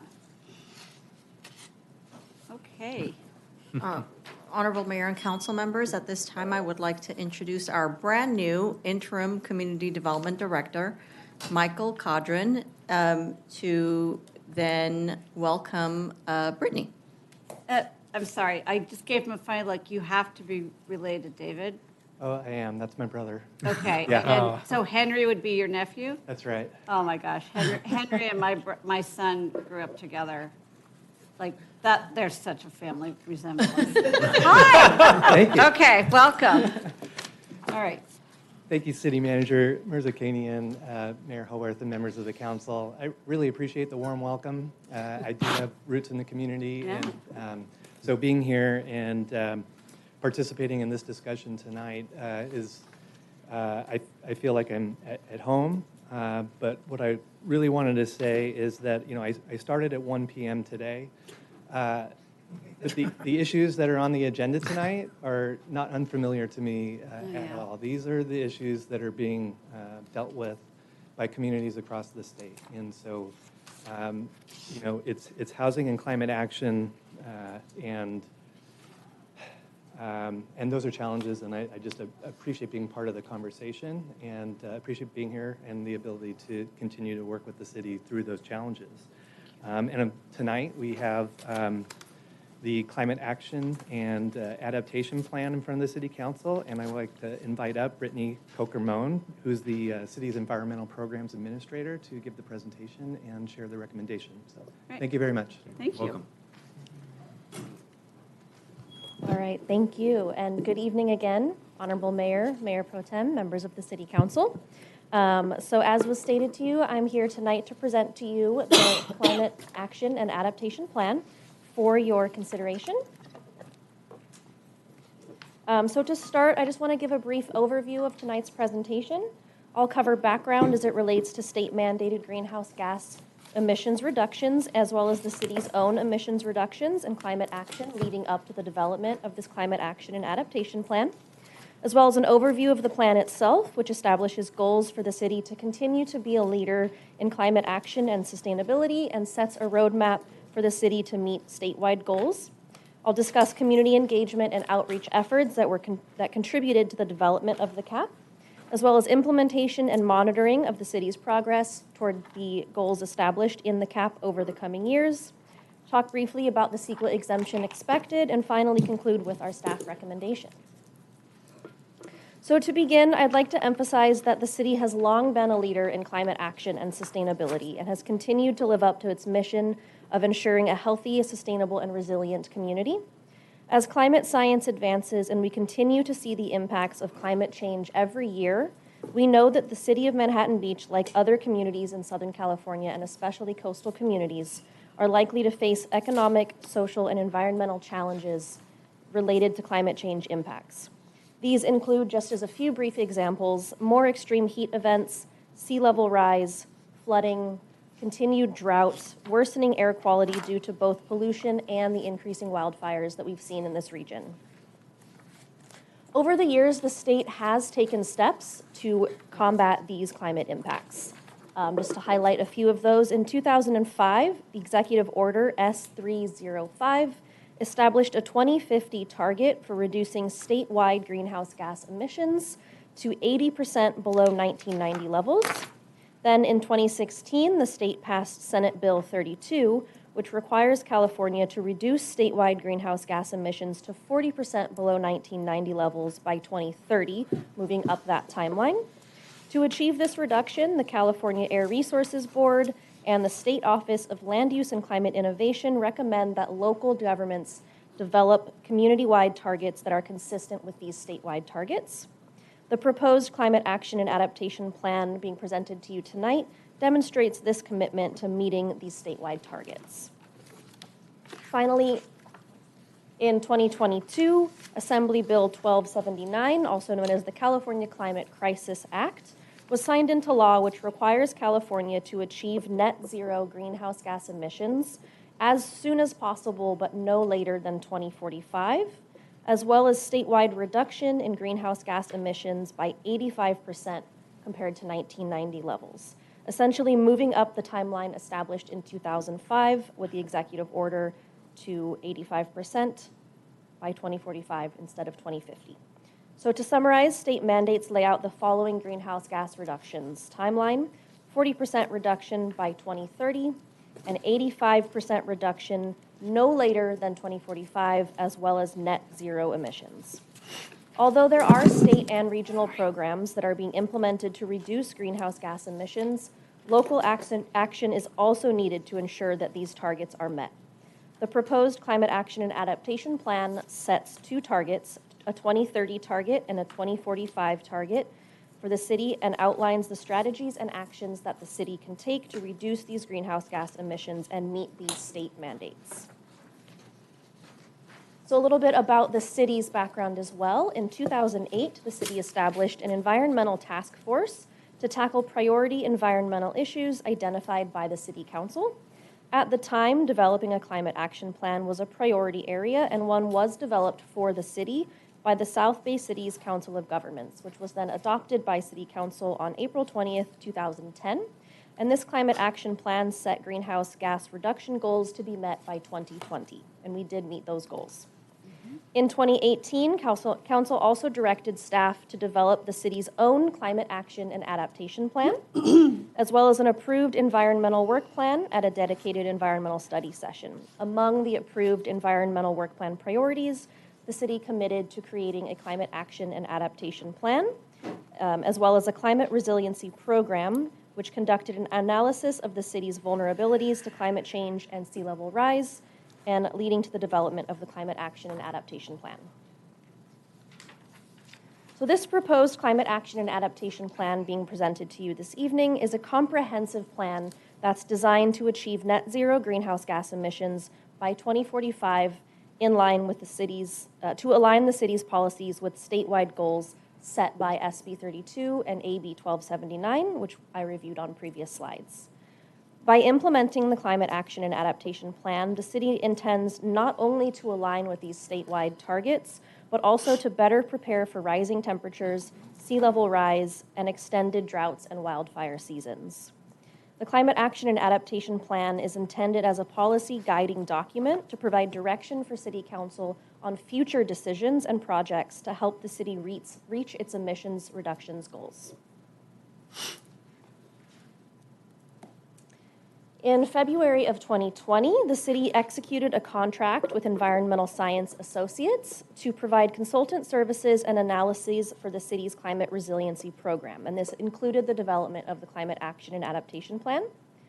Environmental Science Associates conducted a series of public workshops to gather input from the community, specifically including 2 virtual workshops and 1 virtual focus group in 2021, to gather input and ideas specific to the Climate Action and Adaptation Plan. We'll discuss this feedback received from the community briefly in later slides as well. We also took this plan to 2 of our commissions and received recommendations. So on January 23rd of this year, 2025, staff presented the proposed Climate Action and Adaptation Plan to the Parking and Public Improvements Commission. They unanimously approved the plan and recommended that the City Council do the same. On February 26th, 2025, staff presented the Climate Action and Adaptation Plan to the Planning Commission for their input and recommendation. The Planning Commission also voted to forward the Climate Action and Adaptation Plan to City Council for approval, along with an executive summary, which has been included as an attachment to the staff report. This summary attachment includes a prioritization of the projects listed in the Climate Action and Adaptation Plan, a summary of which projects have been implemented, which are ongoing, which are still outstanding, as well as what has and has not been budgeted, and finally, a comparison of where these projects and recommended programs either meet or exceed state mandates. The Planning Commission also recommends the establishment of a task force or other body to conduct community outreach as it relates to the Climate Action and Adaptation Plan as on an ongoing basis to be determined by the City Council. This concludes the background. So now we'll get right into the Climate Action and Adaptation Plan. So this plan represents a strategic and forward-looking approach for the city to address the dual challenges of climate change mitigation and adaptation. It represents an opportunity for the city to proactively shape a sustainable and resilient future. It serves as a blueprint for the city's climate-related decisions and investments over the coming decades and positions the city to continue to be a leader in sustainability, committed to reducing emissions, enhancing resilience, and improving the quality of life for all residents.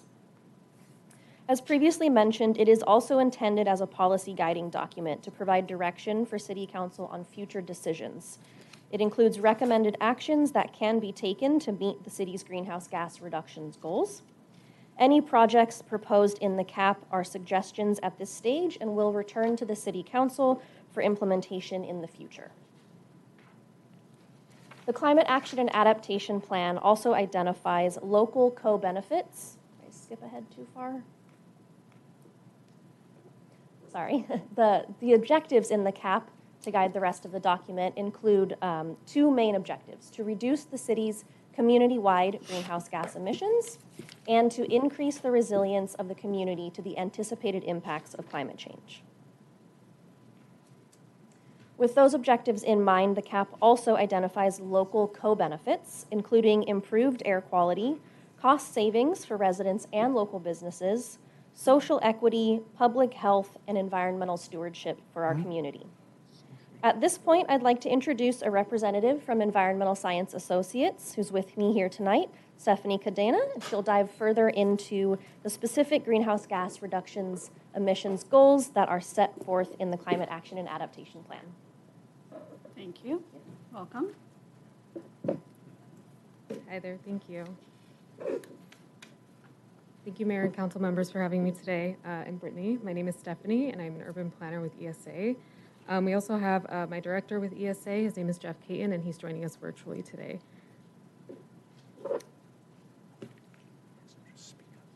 Yeah, can you actually speak up? There you go. You were adjusting your microphone yourself. Is that better? You could tell. Yeah. Let's see. Okay, sorry. Okay. So as Brittany was saying, the CAP is designed as a comprehensive plan to help achieve greenhouse gas emissions reduction targets in line with regional and statewide climate goals and policies. These reductions would occur from both city operations, city facilities, as well as emissions reductions from sources outside in the community. For 2030, the target is to get to 40% reductions below 1990 levels, and for 2045, the goal is to get to 85% reductions compared to 1990 levels. And these targets are aligned with other local, regional, and statewide targets.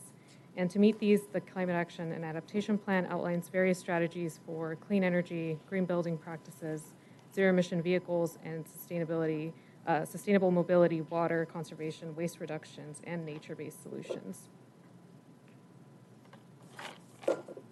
This chart here is showing the city's past greenhouse gas emissions inventory, showing emissions by sector. And this analysis is done to understand where strategies may want to be prioritized to inform development of effective actions that are going to help reduce emissions. So on this chart, we see that transportation is the highest source of emissions, which is par for the course for most communities in California. And this is followed by electricity use, non-residential electricity, and residential electricity use. This chart here is showing the city's emissions forecast from 2005 out to 2045, which is our target year.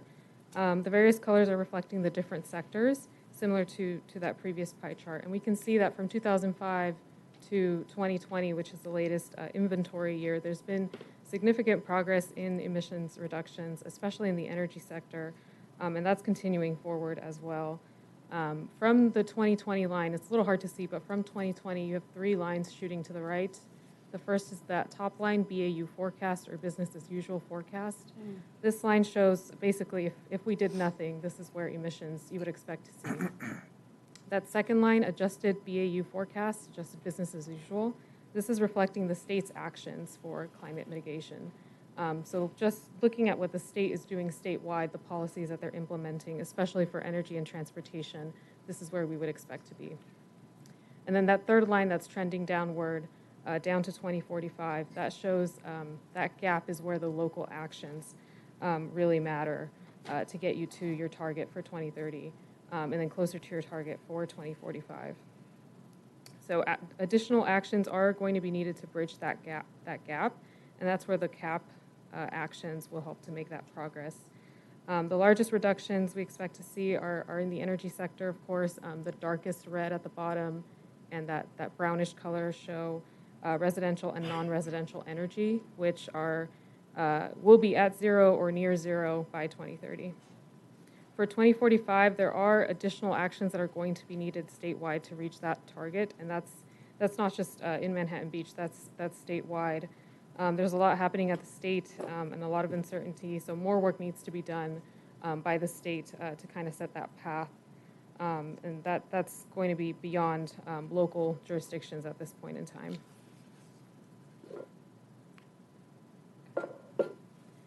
For the CAP strategies, these are organized into 7 key groups, and these address energy consumption, energy generation, transportation, land use, solid waste, and water.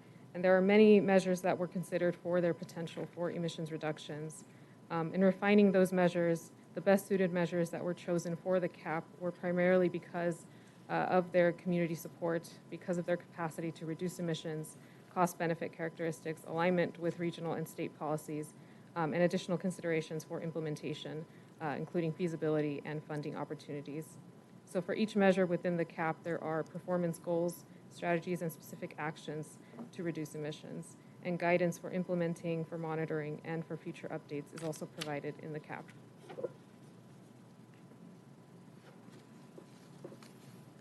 The CAP measures in the plan were developed and refined through the engagement process.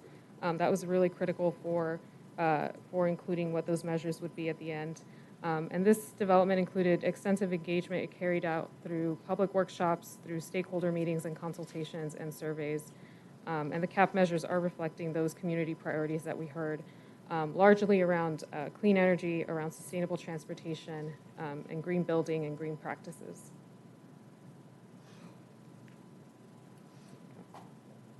Another key piece of the CAP, in addition to climate mitigation, is adaptation and resilience and preparing for climate hazards. During the outreach, community members were asked about the climate hazards that were of greatest concern to them. And through this process and throughout the CAP, we outline these, including drought, air pollution, water quality, and storms and flooding, which came out to be highest among those concerns. And in addition to these hazards, community members expressed a lot of concern for impacts to infrastructure, to property values, as well as health and overall quality of life.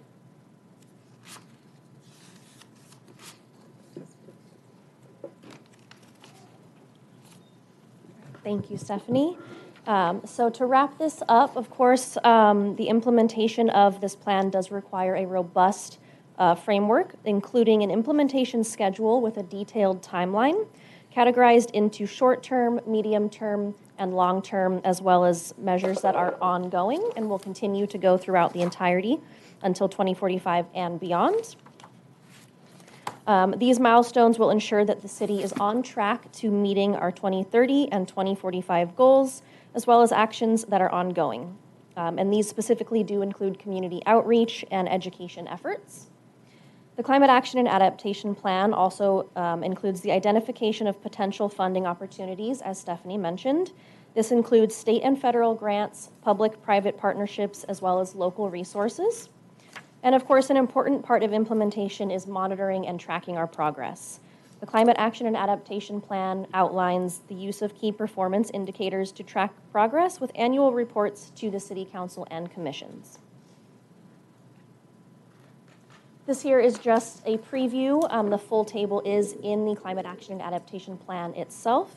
And this shows you the measures, their anticipated greenhouse gas reductions, the implementation timeframe. I mentioned some ongoing, long-term. What you don't see here is midterm and short-term.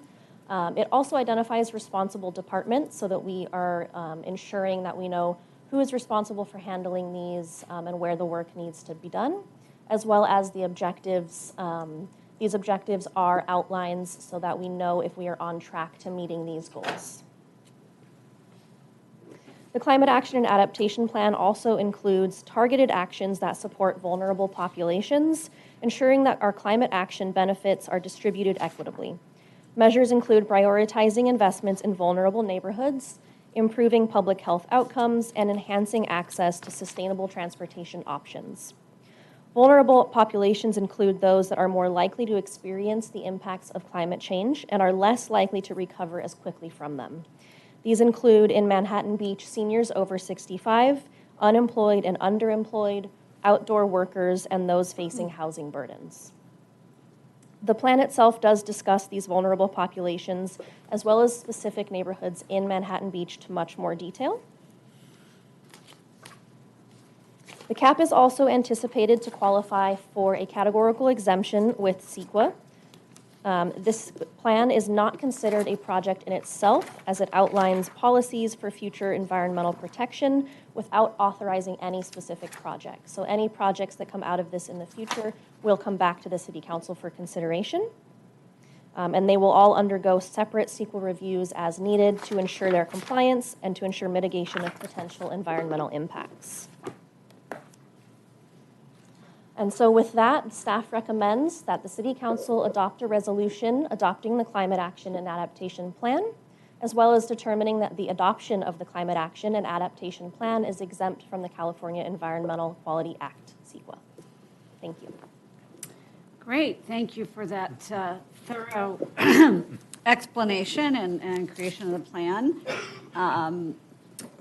Let's see, do we have any questions?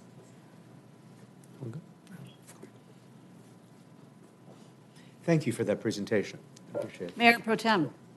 I was just based on the eye contact as opposed to the formal authorization. Thank you, Madam Mayor. I'd like to confirm, what are the current state mandates that are governing our city's adoption of of a cap at this time? What is requiring us to do this, and what is essentially optional? Yes, so the adoption of a Climate Action and Adaptation Plan is not mandated. It's not required, though it has been strongly recommended by both the California Air Resources Board, also known as CARB, as well as the Office of Land Use and Climate Innovation, which has recently undergone a name change. They do both strongly recommend that communities do set their own targets and goals and develop plans to get them there. Does staff have any observations on how we, as the policymakers at the local level, should respond to what's happening at the federal level? I mean, we cannot operate in a vacuum here, given the frontal, I would use my terms, attack on federal environmental laws and institutions. Where does this fit in, given that we have certain state mandates and state requirements, and we've locally, over many years, come up with certain goals that we've aspired to achieve, besides addressing climate change on our ocean? Yes. So I think now is definitely an important time to continue that work. As you mentioned, we have some federal changes and regulations happening. There is the chance always that the state could update these mandates, hopefully not roll them back, but you never know what could happen. To answer your question of what are the mandates, there are two. It is SB 32 and AB 1279 that do still stand, and those do set goals for 2030 and 2045. I'm sorry, so let's get the linkage in there. So these are the state laws. Yes. What's the obligation of local jurisdictions to implement them on their own beyond what the state is obligated to do? Yes. So I'm going to go back briefly to this chart here, as Stephanie kind of explained. I know it can be really confusing to look at. Basically, if we just do what the state is mandating and just do state programs and follow along with the state's goals, we will be meeting that. What is projected is the adjusted BAU forecast.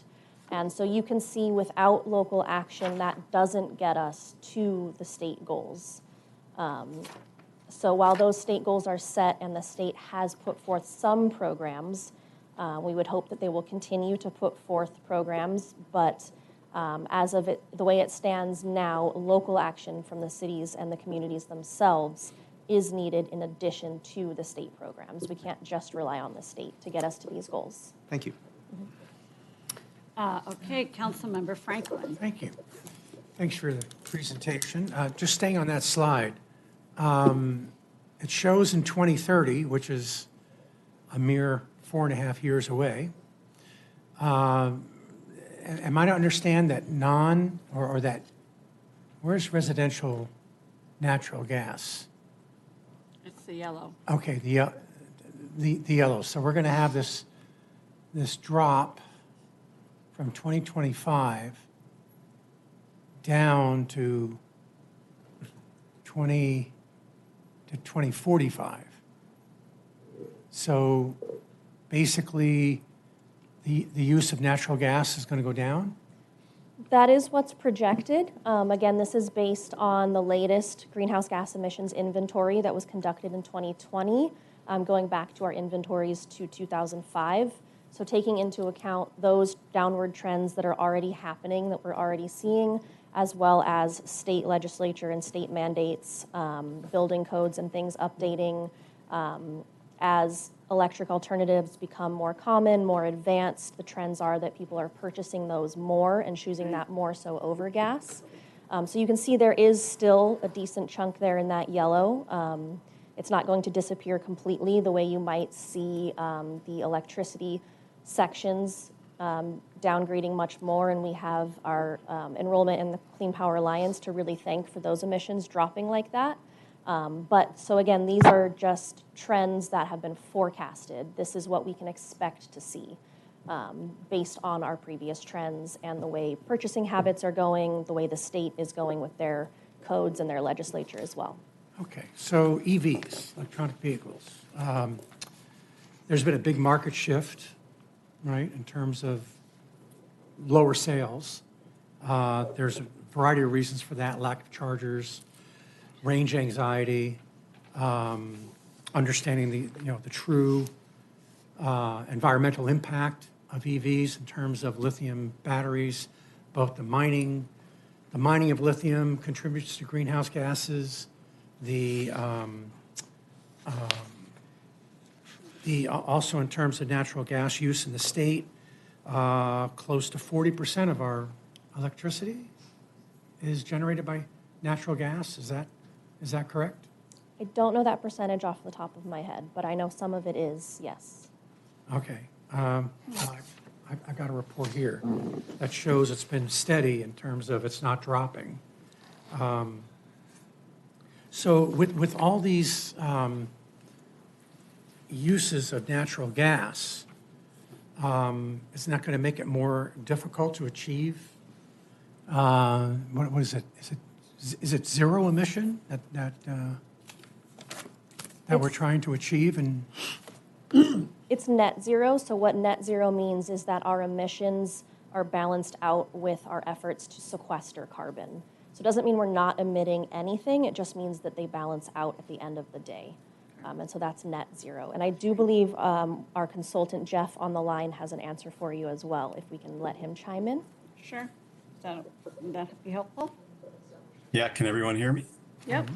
loud and clear. Yeah, first I want to go back to the natural gas question. If you look back at that chart, you do see a slight decrease in natural gas going forward after around 2030 or so, or since, the forecast basically. That represents efficiency gains that we expect through just increasing efficiency in buildings.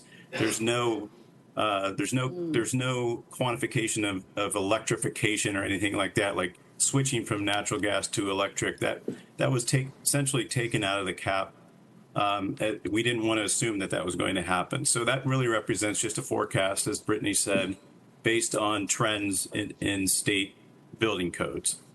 And then on the question of natural gas, yes, it is in general in producing electricity for the state. It is a major source of our electricity, and the state is committed to transitioning away from that to non-fossil fuel generated electricity, as you likely know. But it is a statewide effort, and utilities are investing in renewables, for instance, to get us to that point by 2045, where we're 100% carbon-free electricity and less reliance on natural gas for buildings. So there is a lot of work to be done at the state level, as Brittany said, and there's limited choices or a limited power that local governments have to make that transition, especially for existing buildings. So when you're talking retrofits, that kind of thing, it's much more difficult than planning for a all-electric building from the get-go, from new construction, which is where the state is really focused with their building codes. Okay. The other things about EVs that concern me is the grid. I mean, we see the grid constantly being challenged by so many different factors.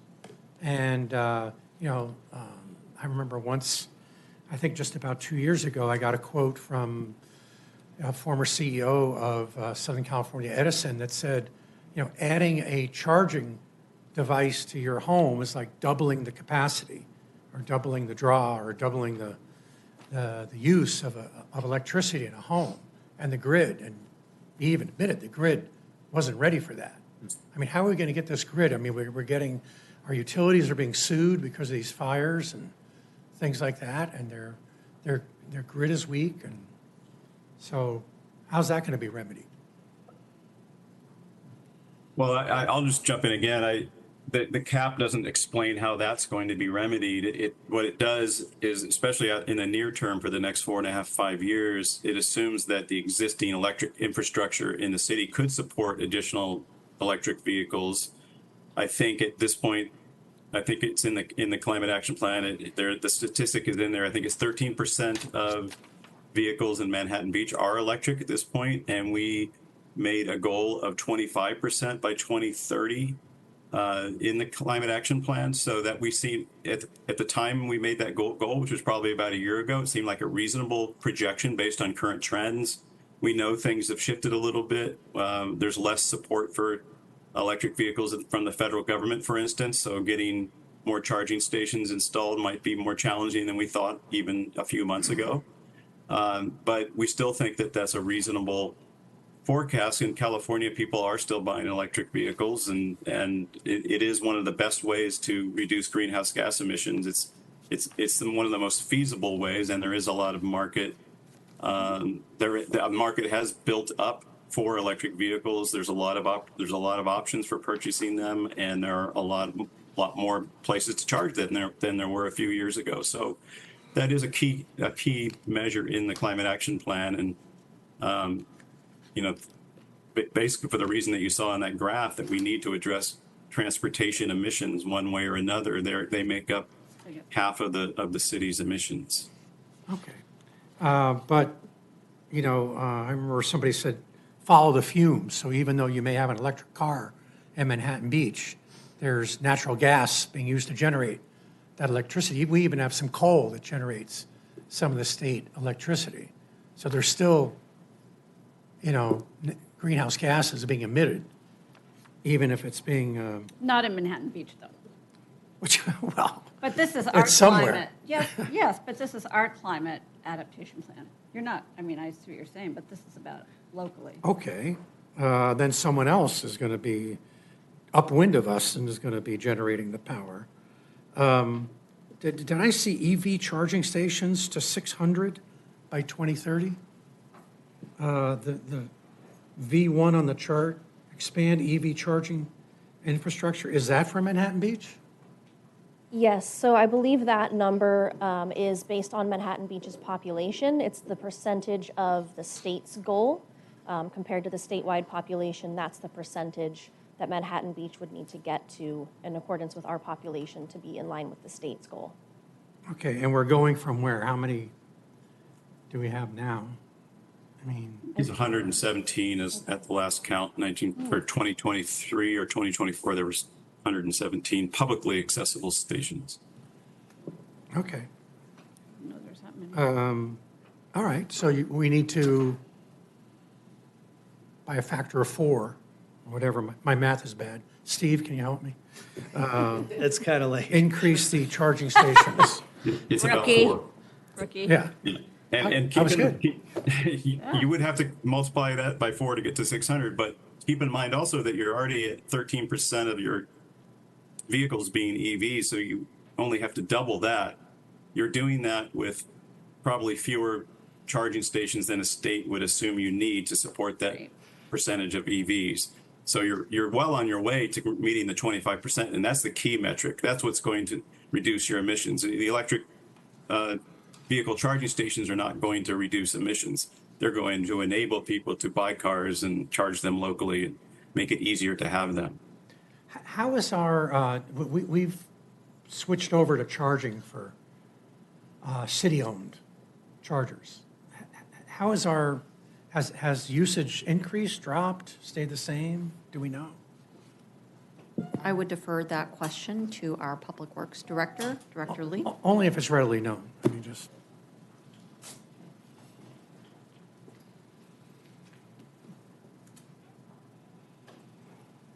Hello again. I don't have the exact information, and we're still early on in implementation, but I think anecdotally, usage was down in the first couple months.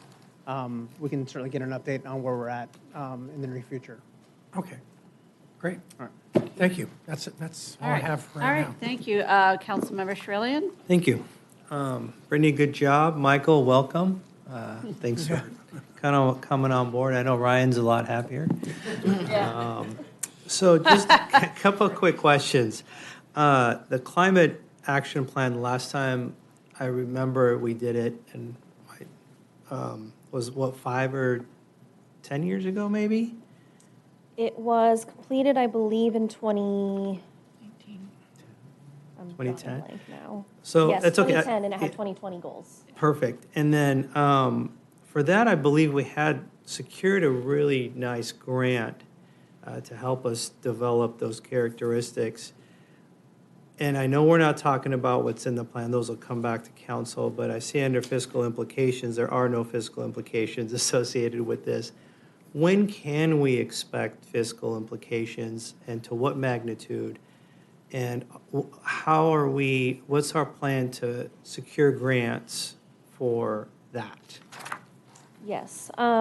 So I would say that we would anticipate implications once we start looking into these projects.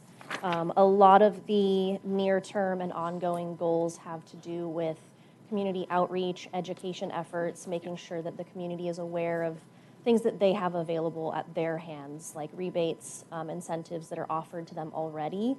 So there is a lot of work that can be done that doesn't require large-scale projects with large budgets. Can you repeat the second part of your question as well? I think it was just a question of there are none associated with this, and you're going to come back to council as you go along. But it was procuring grants for when those opportunities come up, and you're going to come to council. We're going to ask you at that time, did you look for any grant opportunities? Yes. So just being a proactive approach, just to keep that in mind, even though we're not talking about it tonight, just the fact that if costs start coming back, that we do our due diligence. Yes, thank That's it. you. And Thank we you. do actively monitor the state's websites for their grants and opportunities as well. And there are some on the horizon that are coming up soon. Perfect, thank you. Okay, I'd like to open it up to the public now. If there's anybody in the public who would like to make a comment, please do so. Good evening, Honorable Mayor, City Council, and our wonderful city manager and city attorney. I didn't have the luxury of seeing all the information you guys had, perhaps seen. I just saw this presentation. So what's unclear to me is, what are we approving tonight? And what are the implications of that? So I don't know if we're approving something that obligates the city to do something, and what are those things? And if so, we should disclose that. Then also on this is that I don't understand how we measure greenhouse gas emissions for Manhattan Beach. Is it on the consumption that we say, by the consumption of electricity? What is it? How are we measuring that? Because it's just not clear to me, because if it's in the air, how do we measure that? And we should have that clarity. The other piece of this is that if this is going to change the way we live here in Manhattan Beach, we had an earlier topic about communicating this to our constituents. We better get that out before we pass or agree to anything in this space. We also had a conversation earlier tonight about adding probably, I'm picking 5,000 additional residences, locations here. Now, if we add 5,000, that's going to impact us. It's going to add cars to, our traffic and everything else, and that's going to increase our greenhouse gases. How does that play into that forecast we saw? I did not see an up curve coming in that same time frame that we expect this housing element to come into play. And then the question about electricity and the gas power plants. Through Manhattan Beach, Leadership Manhattan Beach, a little plug there, we had a tour of the NRG plant just up the street. And that's where we have our gas generating electricity. Great presentation there. Good point made is that most of our consumption happens early in the morning, late at night, when we don't have our solar and wind. We only get 40% efficiency of gas when we burn it for electricity. So we're actually creating more greenhouse gases, and that's happening right up the street, and it's a required need we have in our town. Thank you. Thank you, Stefan.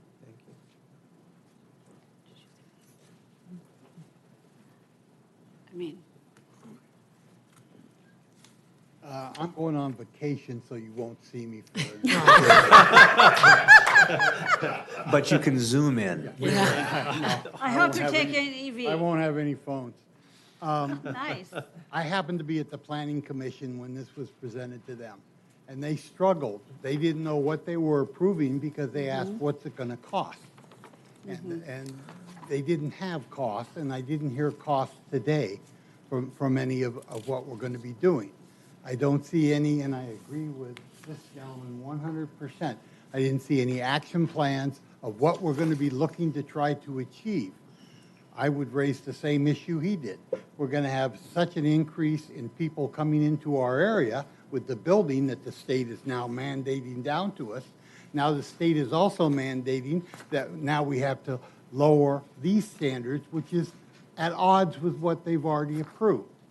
So if you're setting particular goals and you want to achieve the goals and make them realistic, I would suggest that you relook at what the percentage decrease is that you actually are going to be trying to attain. I don't think that we'll be successful, with all due respect to our consultants, that we will achieve that 85% level that they say we're going to have by 30 from that perspective. And I would like to see the dollars and cents of any action before we go all the way down, and we're going to be working and working and working, and then find out that the cost is exorbitant and doesn't fit into our budget. I would think that we could have some ideas of what the action plans are going to be with some of the costs associated with that before we approve anything. Just, that's my fiscal comment to the budget, Libby. Thank you. Have a great vacation. Will we be able to reach you, Steve, on vacation? Yeah. Red phone.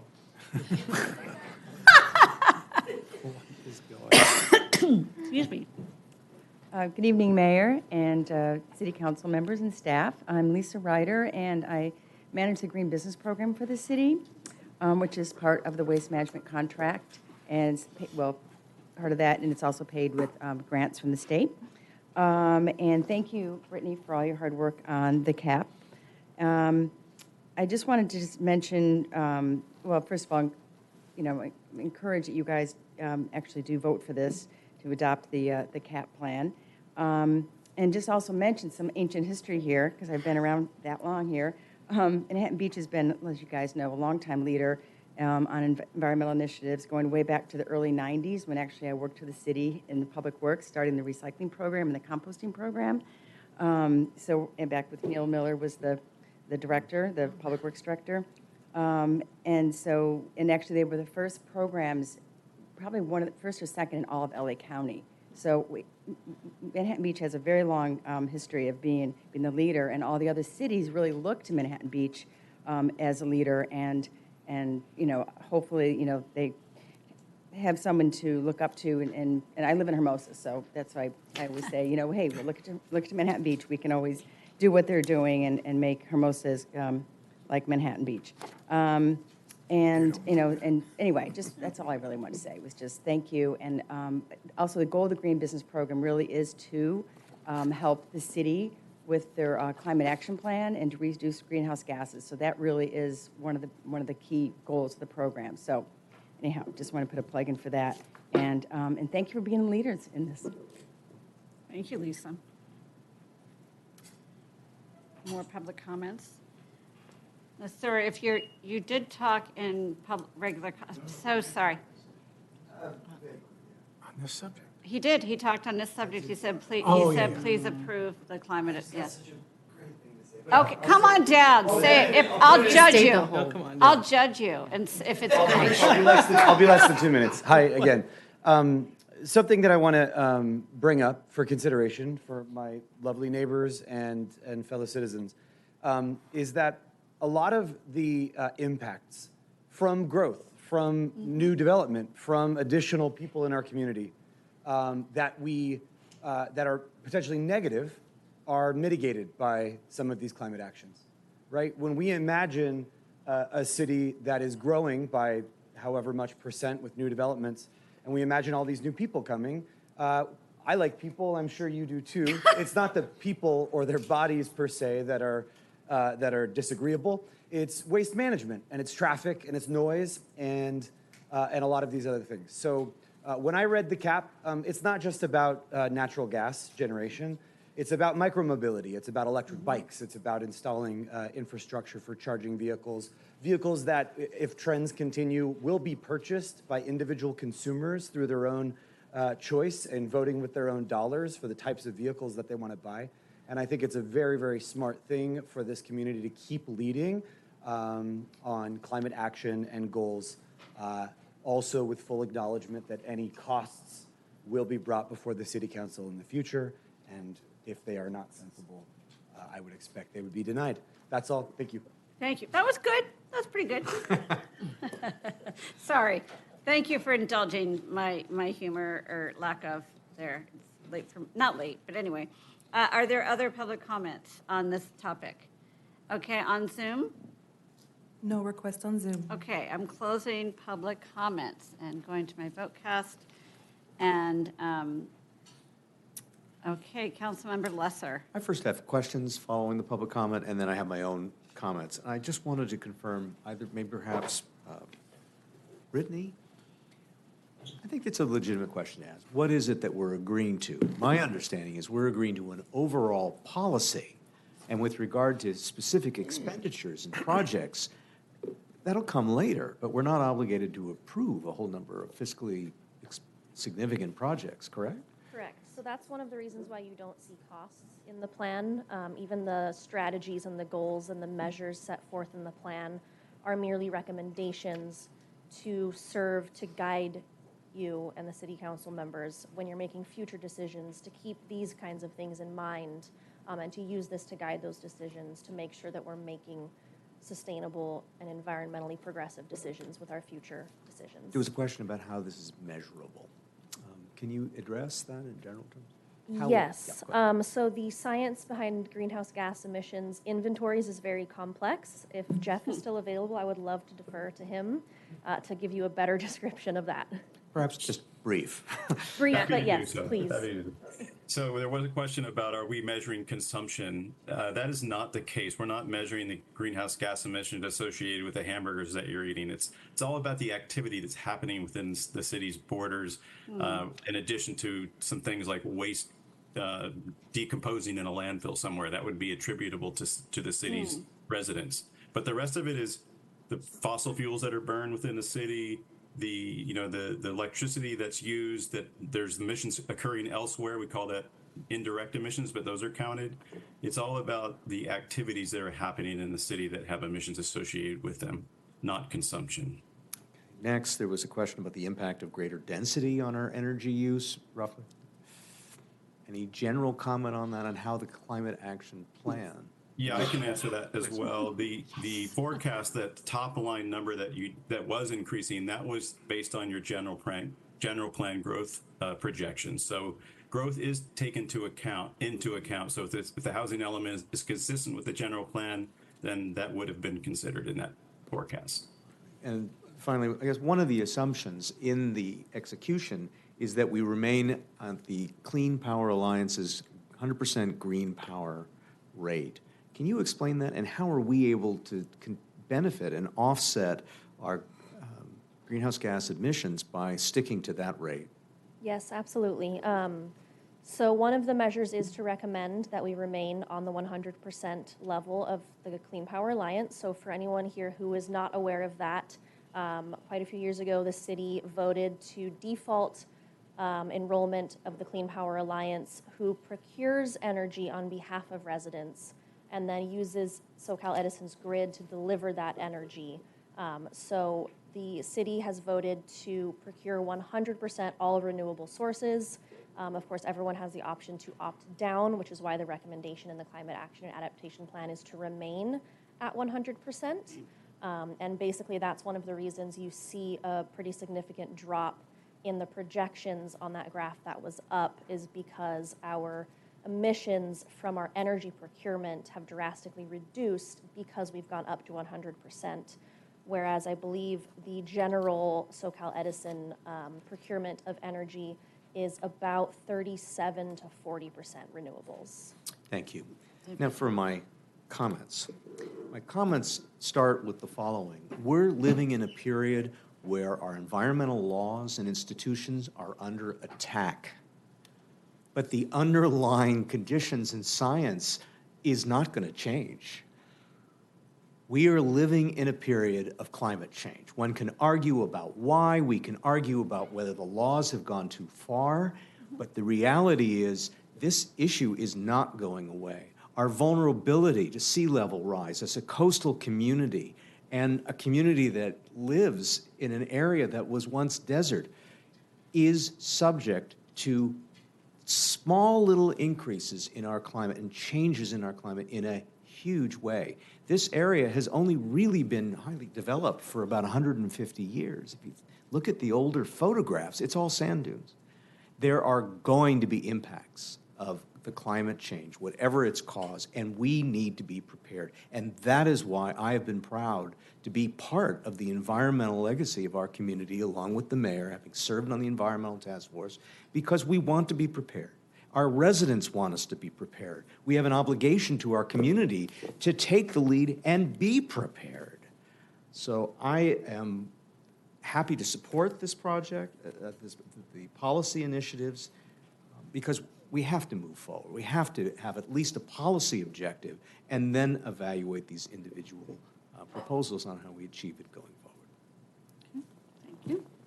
Councilmember Tarnay. Thank you. I just wanted to say thank you to staff for putting on such a great presentation and for the work that you've done into presenting all the materials to us. I am supportive of this policy because I think as a progressive city that is an environmental leader, we need to continue to set these policies, these goals. I grew up in the San Fernando Valley. I remember days when you couldn't see the valley from Mulholland because the air was so thick with smog.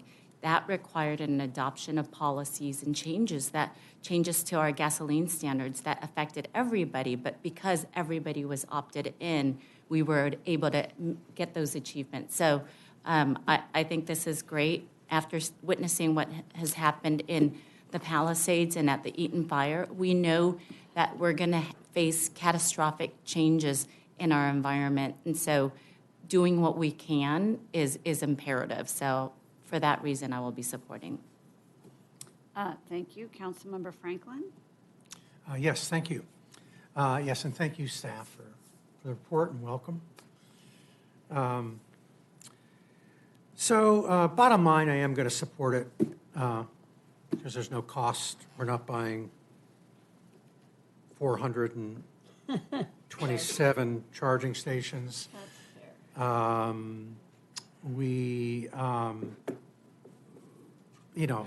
imagine, and remember that time that there were like 600 Ford Mustang EVs parked in, behind the mall. That shows market shifts.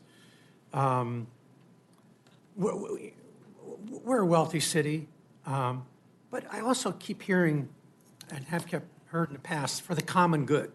It's one of the reasons that we, switched everybody to 100% green, on the Clean Power Alliance for the public good, for the common good. Well, I strongly believe that the common good is best determined by each and every single one of us, not as a collective. And everybody can make their decision that's best for their family based upon their budget, their beliefs, their budget and means are a little bit different, but just they can make that decision. I don't like it forced upon them. Now, granted, you can change your Clean Power Alliance designation. Right now you defaulted, you may not even realize it, but you're defaulted to 100%. And you can change that. You can go down like the schools district did. They saved $43,000 by going from 100% down to 25% because they want to save money in their budget. That's fine. They're allowed to do that. I was reading about Clean Power Alliance, and, I didn't realize, I thought that was the only option that was available, was to automatically opt everybody in. But we could have chosen that you opt in all by yourself. And, after all the case has been made about the Clean Power Alliance and things like that. So we got a heavy reliance on this, of the Clean Power Alliance being in 100%. For the city, fine. I'm happy with it. I think we can afford it, maybe. I don't know. I hope I get some support on,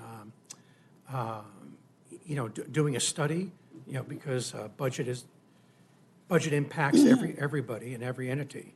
But I just like to see things more realistic, more aimed at individual consumer choice. We see this trend is going towards, making decisions for people.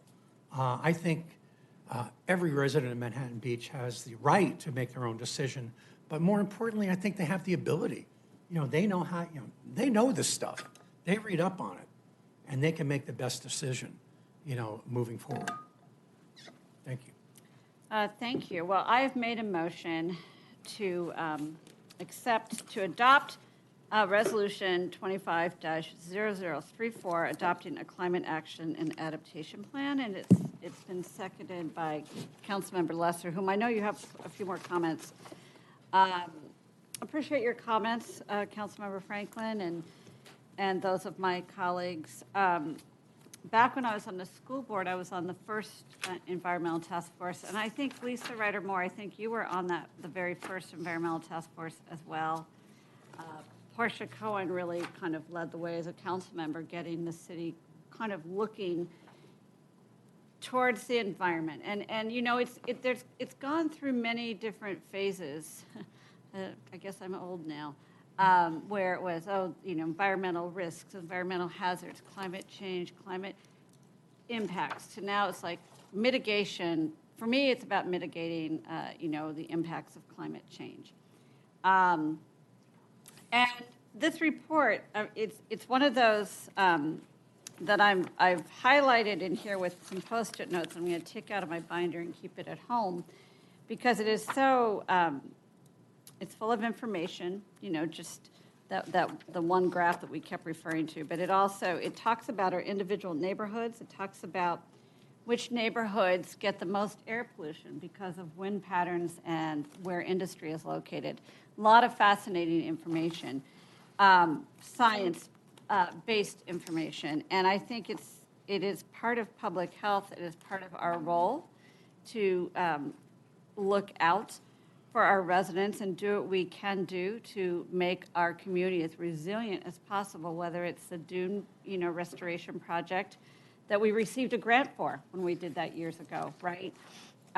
Whether it's that, whether it's, providing heat relief during the summer to residents who are experiencing, a heat event, and improving our air quality. I mean, I don't have to oversell it. I mean, I don't think so. But I do appreciate everyone's comments about, but when the projects come forward, let's make sure there's thorough council review. Of course, we will always, look carefully at every project that comes forward.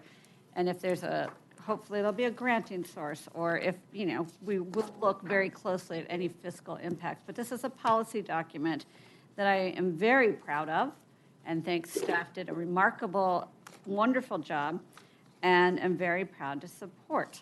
So I have made a motion, and you have seconded, and you have some comments? Correct. I have seconded your motion, but I did want to add one little asterisk, one little footnote, and that is related to the Clean Power Alliance, because it's part of how we're going to achieve our climate action and adaptation plan. I think the Clean Power Alliance does not do as good of a job in telling its story as it could. Many just make a sort of cliche assumption about what it does in terms of its environmental aspirations. But for me, an equally important role, particularly in this community, is reliability. Remember when we would have multiple power outages because there was not enough energy in the grid? I have asked staff to give me a little more data on that, and I just want to read it into the record, and then we can go to a vote. And that is, I asked, so again, what has the Clean Power Alliance contributed by virtue of these ambitious energy programs? And the response is, on the grid today is 1,776 megawatts of new renewable energy resources via 19 projects that would not have happened without the Clean Power Alliance and its customer demand for zero carbon energy. This is enough energy to power several hundred thousand homes across Southern California. Also on the grid today are 1,275 megawatts of new reliability resources via 16 battery projects. I could go on, but point being, beyond just being the environmentally right thing to do, it is providing greater resilience and reliability and adding to the energy that's available on our grid that had been referenced earlier. I second the motion. Fantastic information. Thank you for sharing that. I'd like to call for the question.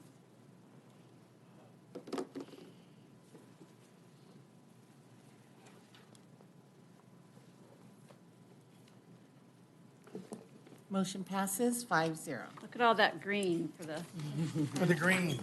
Green for the green. Okay, all right, guys. Item L. Are there any City Council AB 1234 reports? No. Okay, item 13. Consideration, we need a third vote for a request made by Councilwoman Tarnay and myself to discuss the use of a shuttle service within the city. Can I get a third? I'll provide a third. There's been a number of initiatives over the years, and I presume staff knows where to look for past staff reports that we could bring together and hopefully add to the discussion of what else we might. Well, I appreciate that. Thank you. I also have those staff reports at home. Okay, so that was number 13. Number 14. Okay, so this is,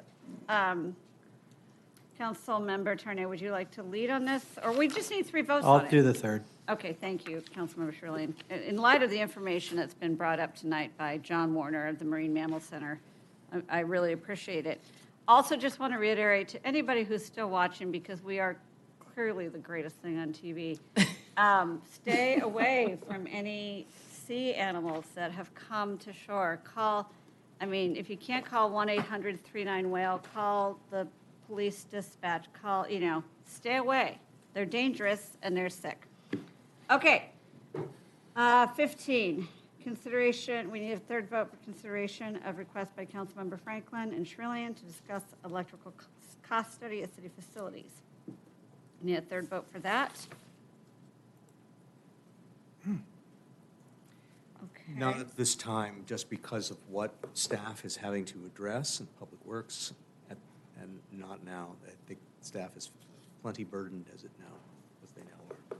But you'd be willing to maybe another time? Another time. Okay.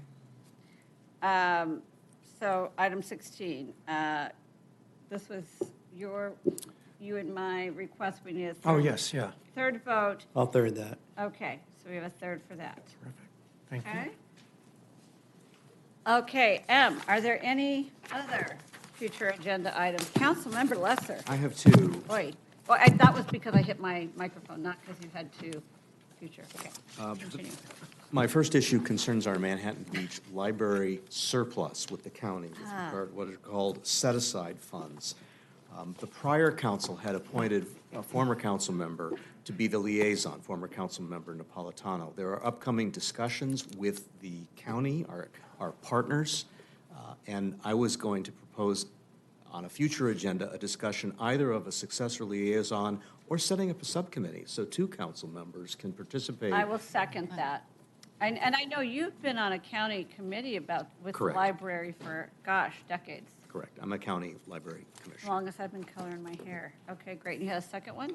I do, and that is following up on your suggestion, I believe, Mayor, and that is to ask for a discussion of noticing requirements, and I might offer a specific context for noticing, because I think the language needs to change. It desperately needs to change for bonus density projects to better explain what they are and the limited role of the city so that residents don't have a false expectation that if they get a notice, that means they can come down and have it impact substantially. It's a courtesy notice, and we need to explain better why.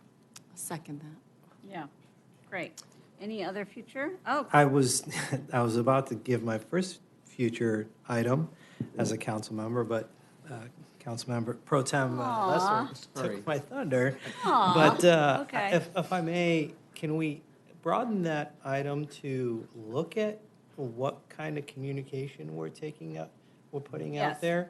You know, do that. the model has to change. It's these little No tiny. comments. Oh, no comments, okay. Careful on I got you. legally. I hear you. We're going to So, bring it back. Thank you. Notification. Yeah, General, yeah. so, yes. Hear you, though. Thank you. Okay. That's been added, communication. And all, yeah. That part of the. Okay, excellent, thank you. Okay. City manager report. Nothing to report this evening. Good Thank you. job. City attorney report. No report tonight. Informational items, we have the agenda forecast, everybody look at that.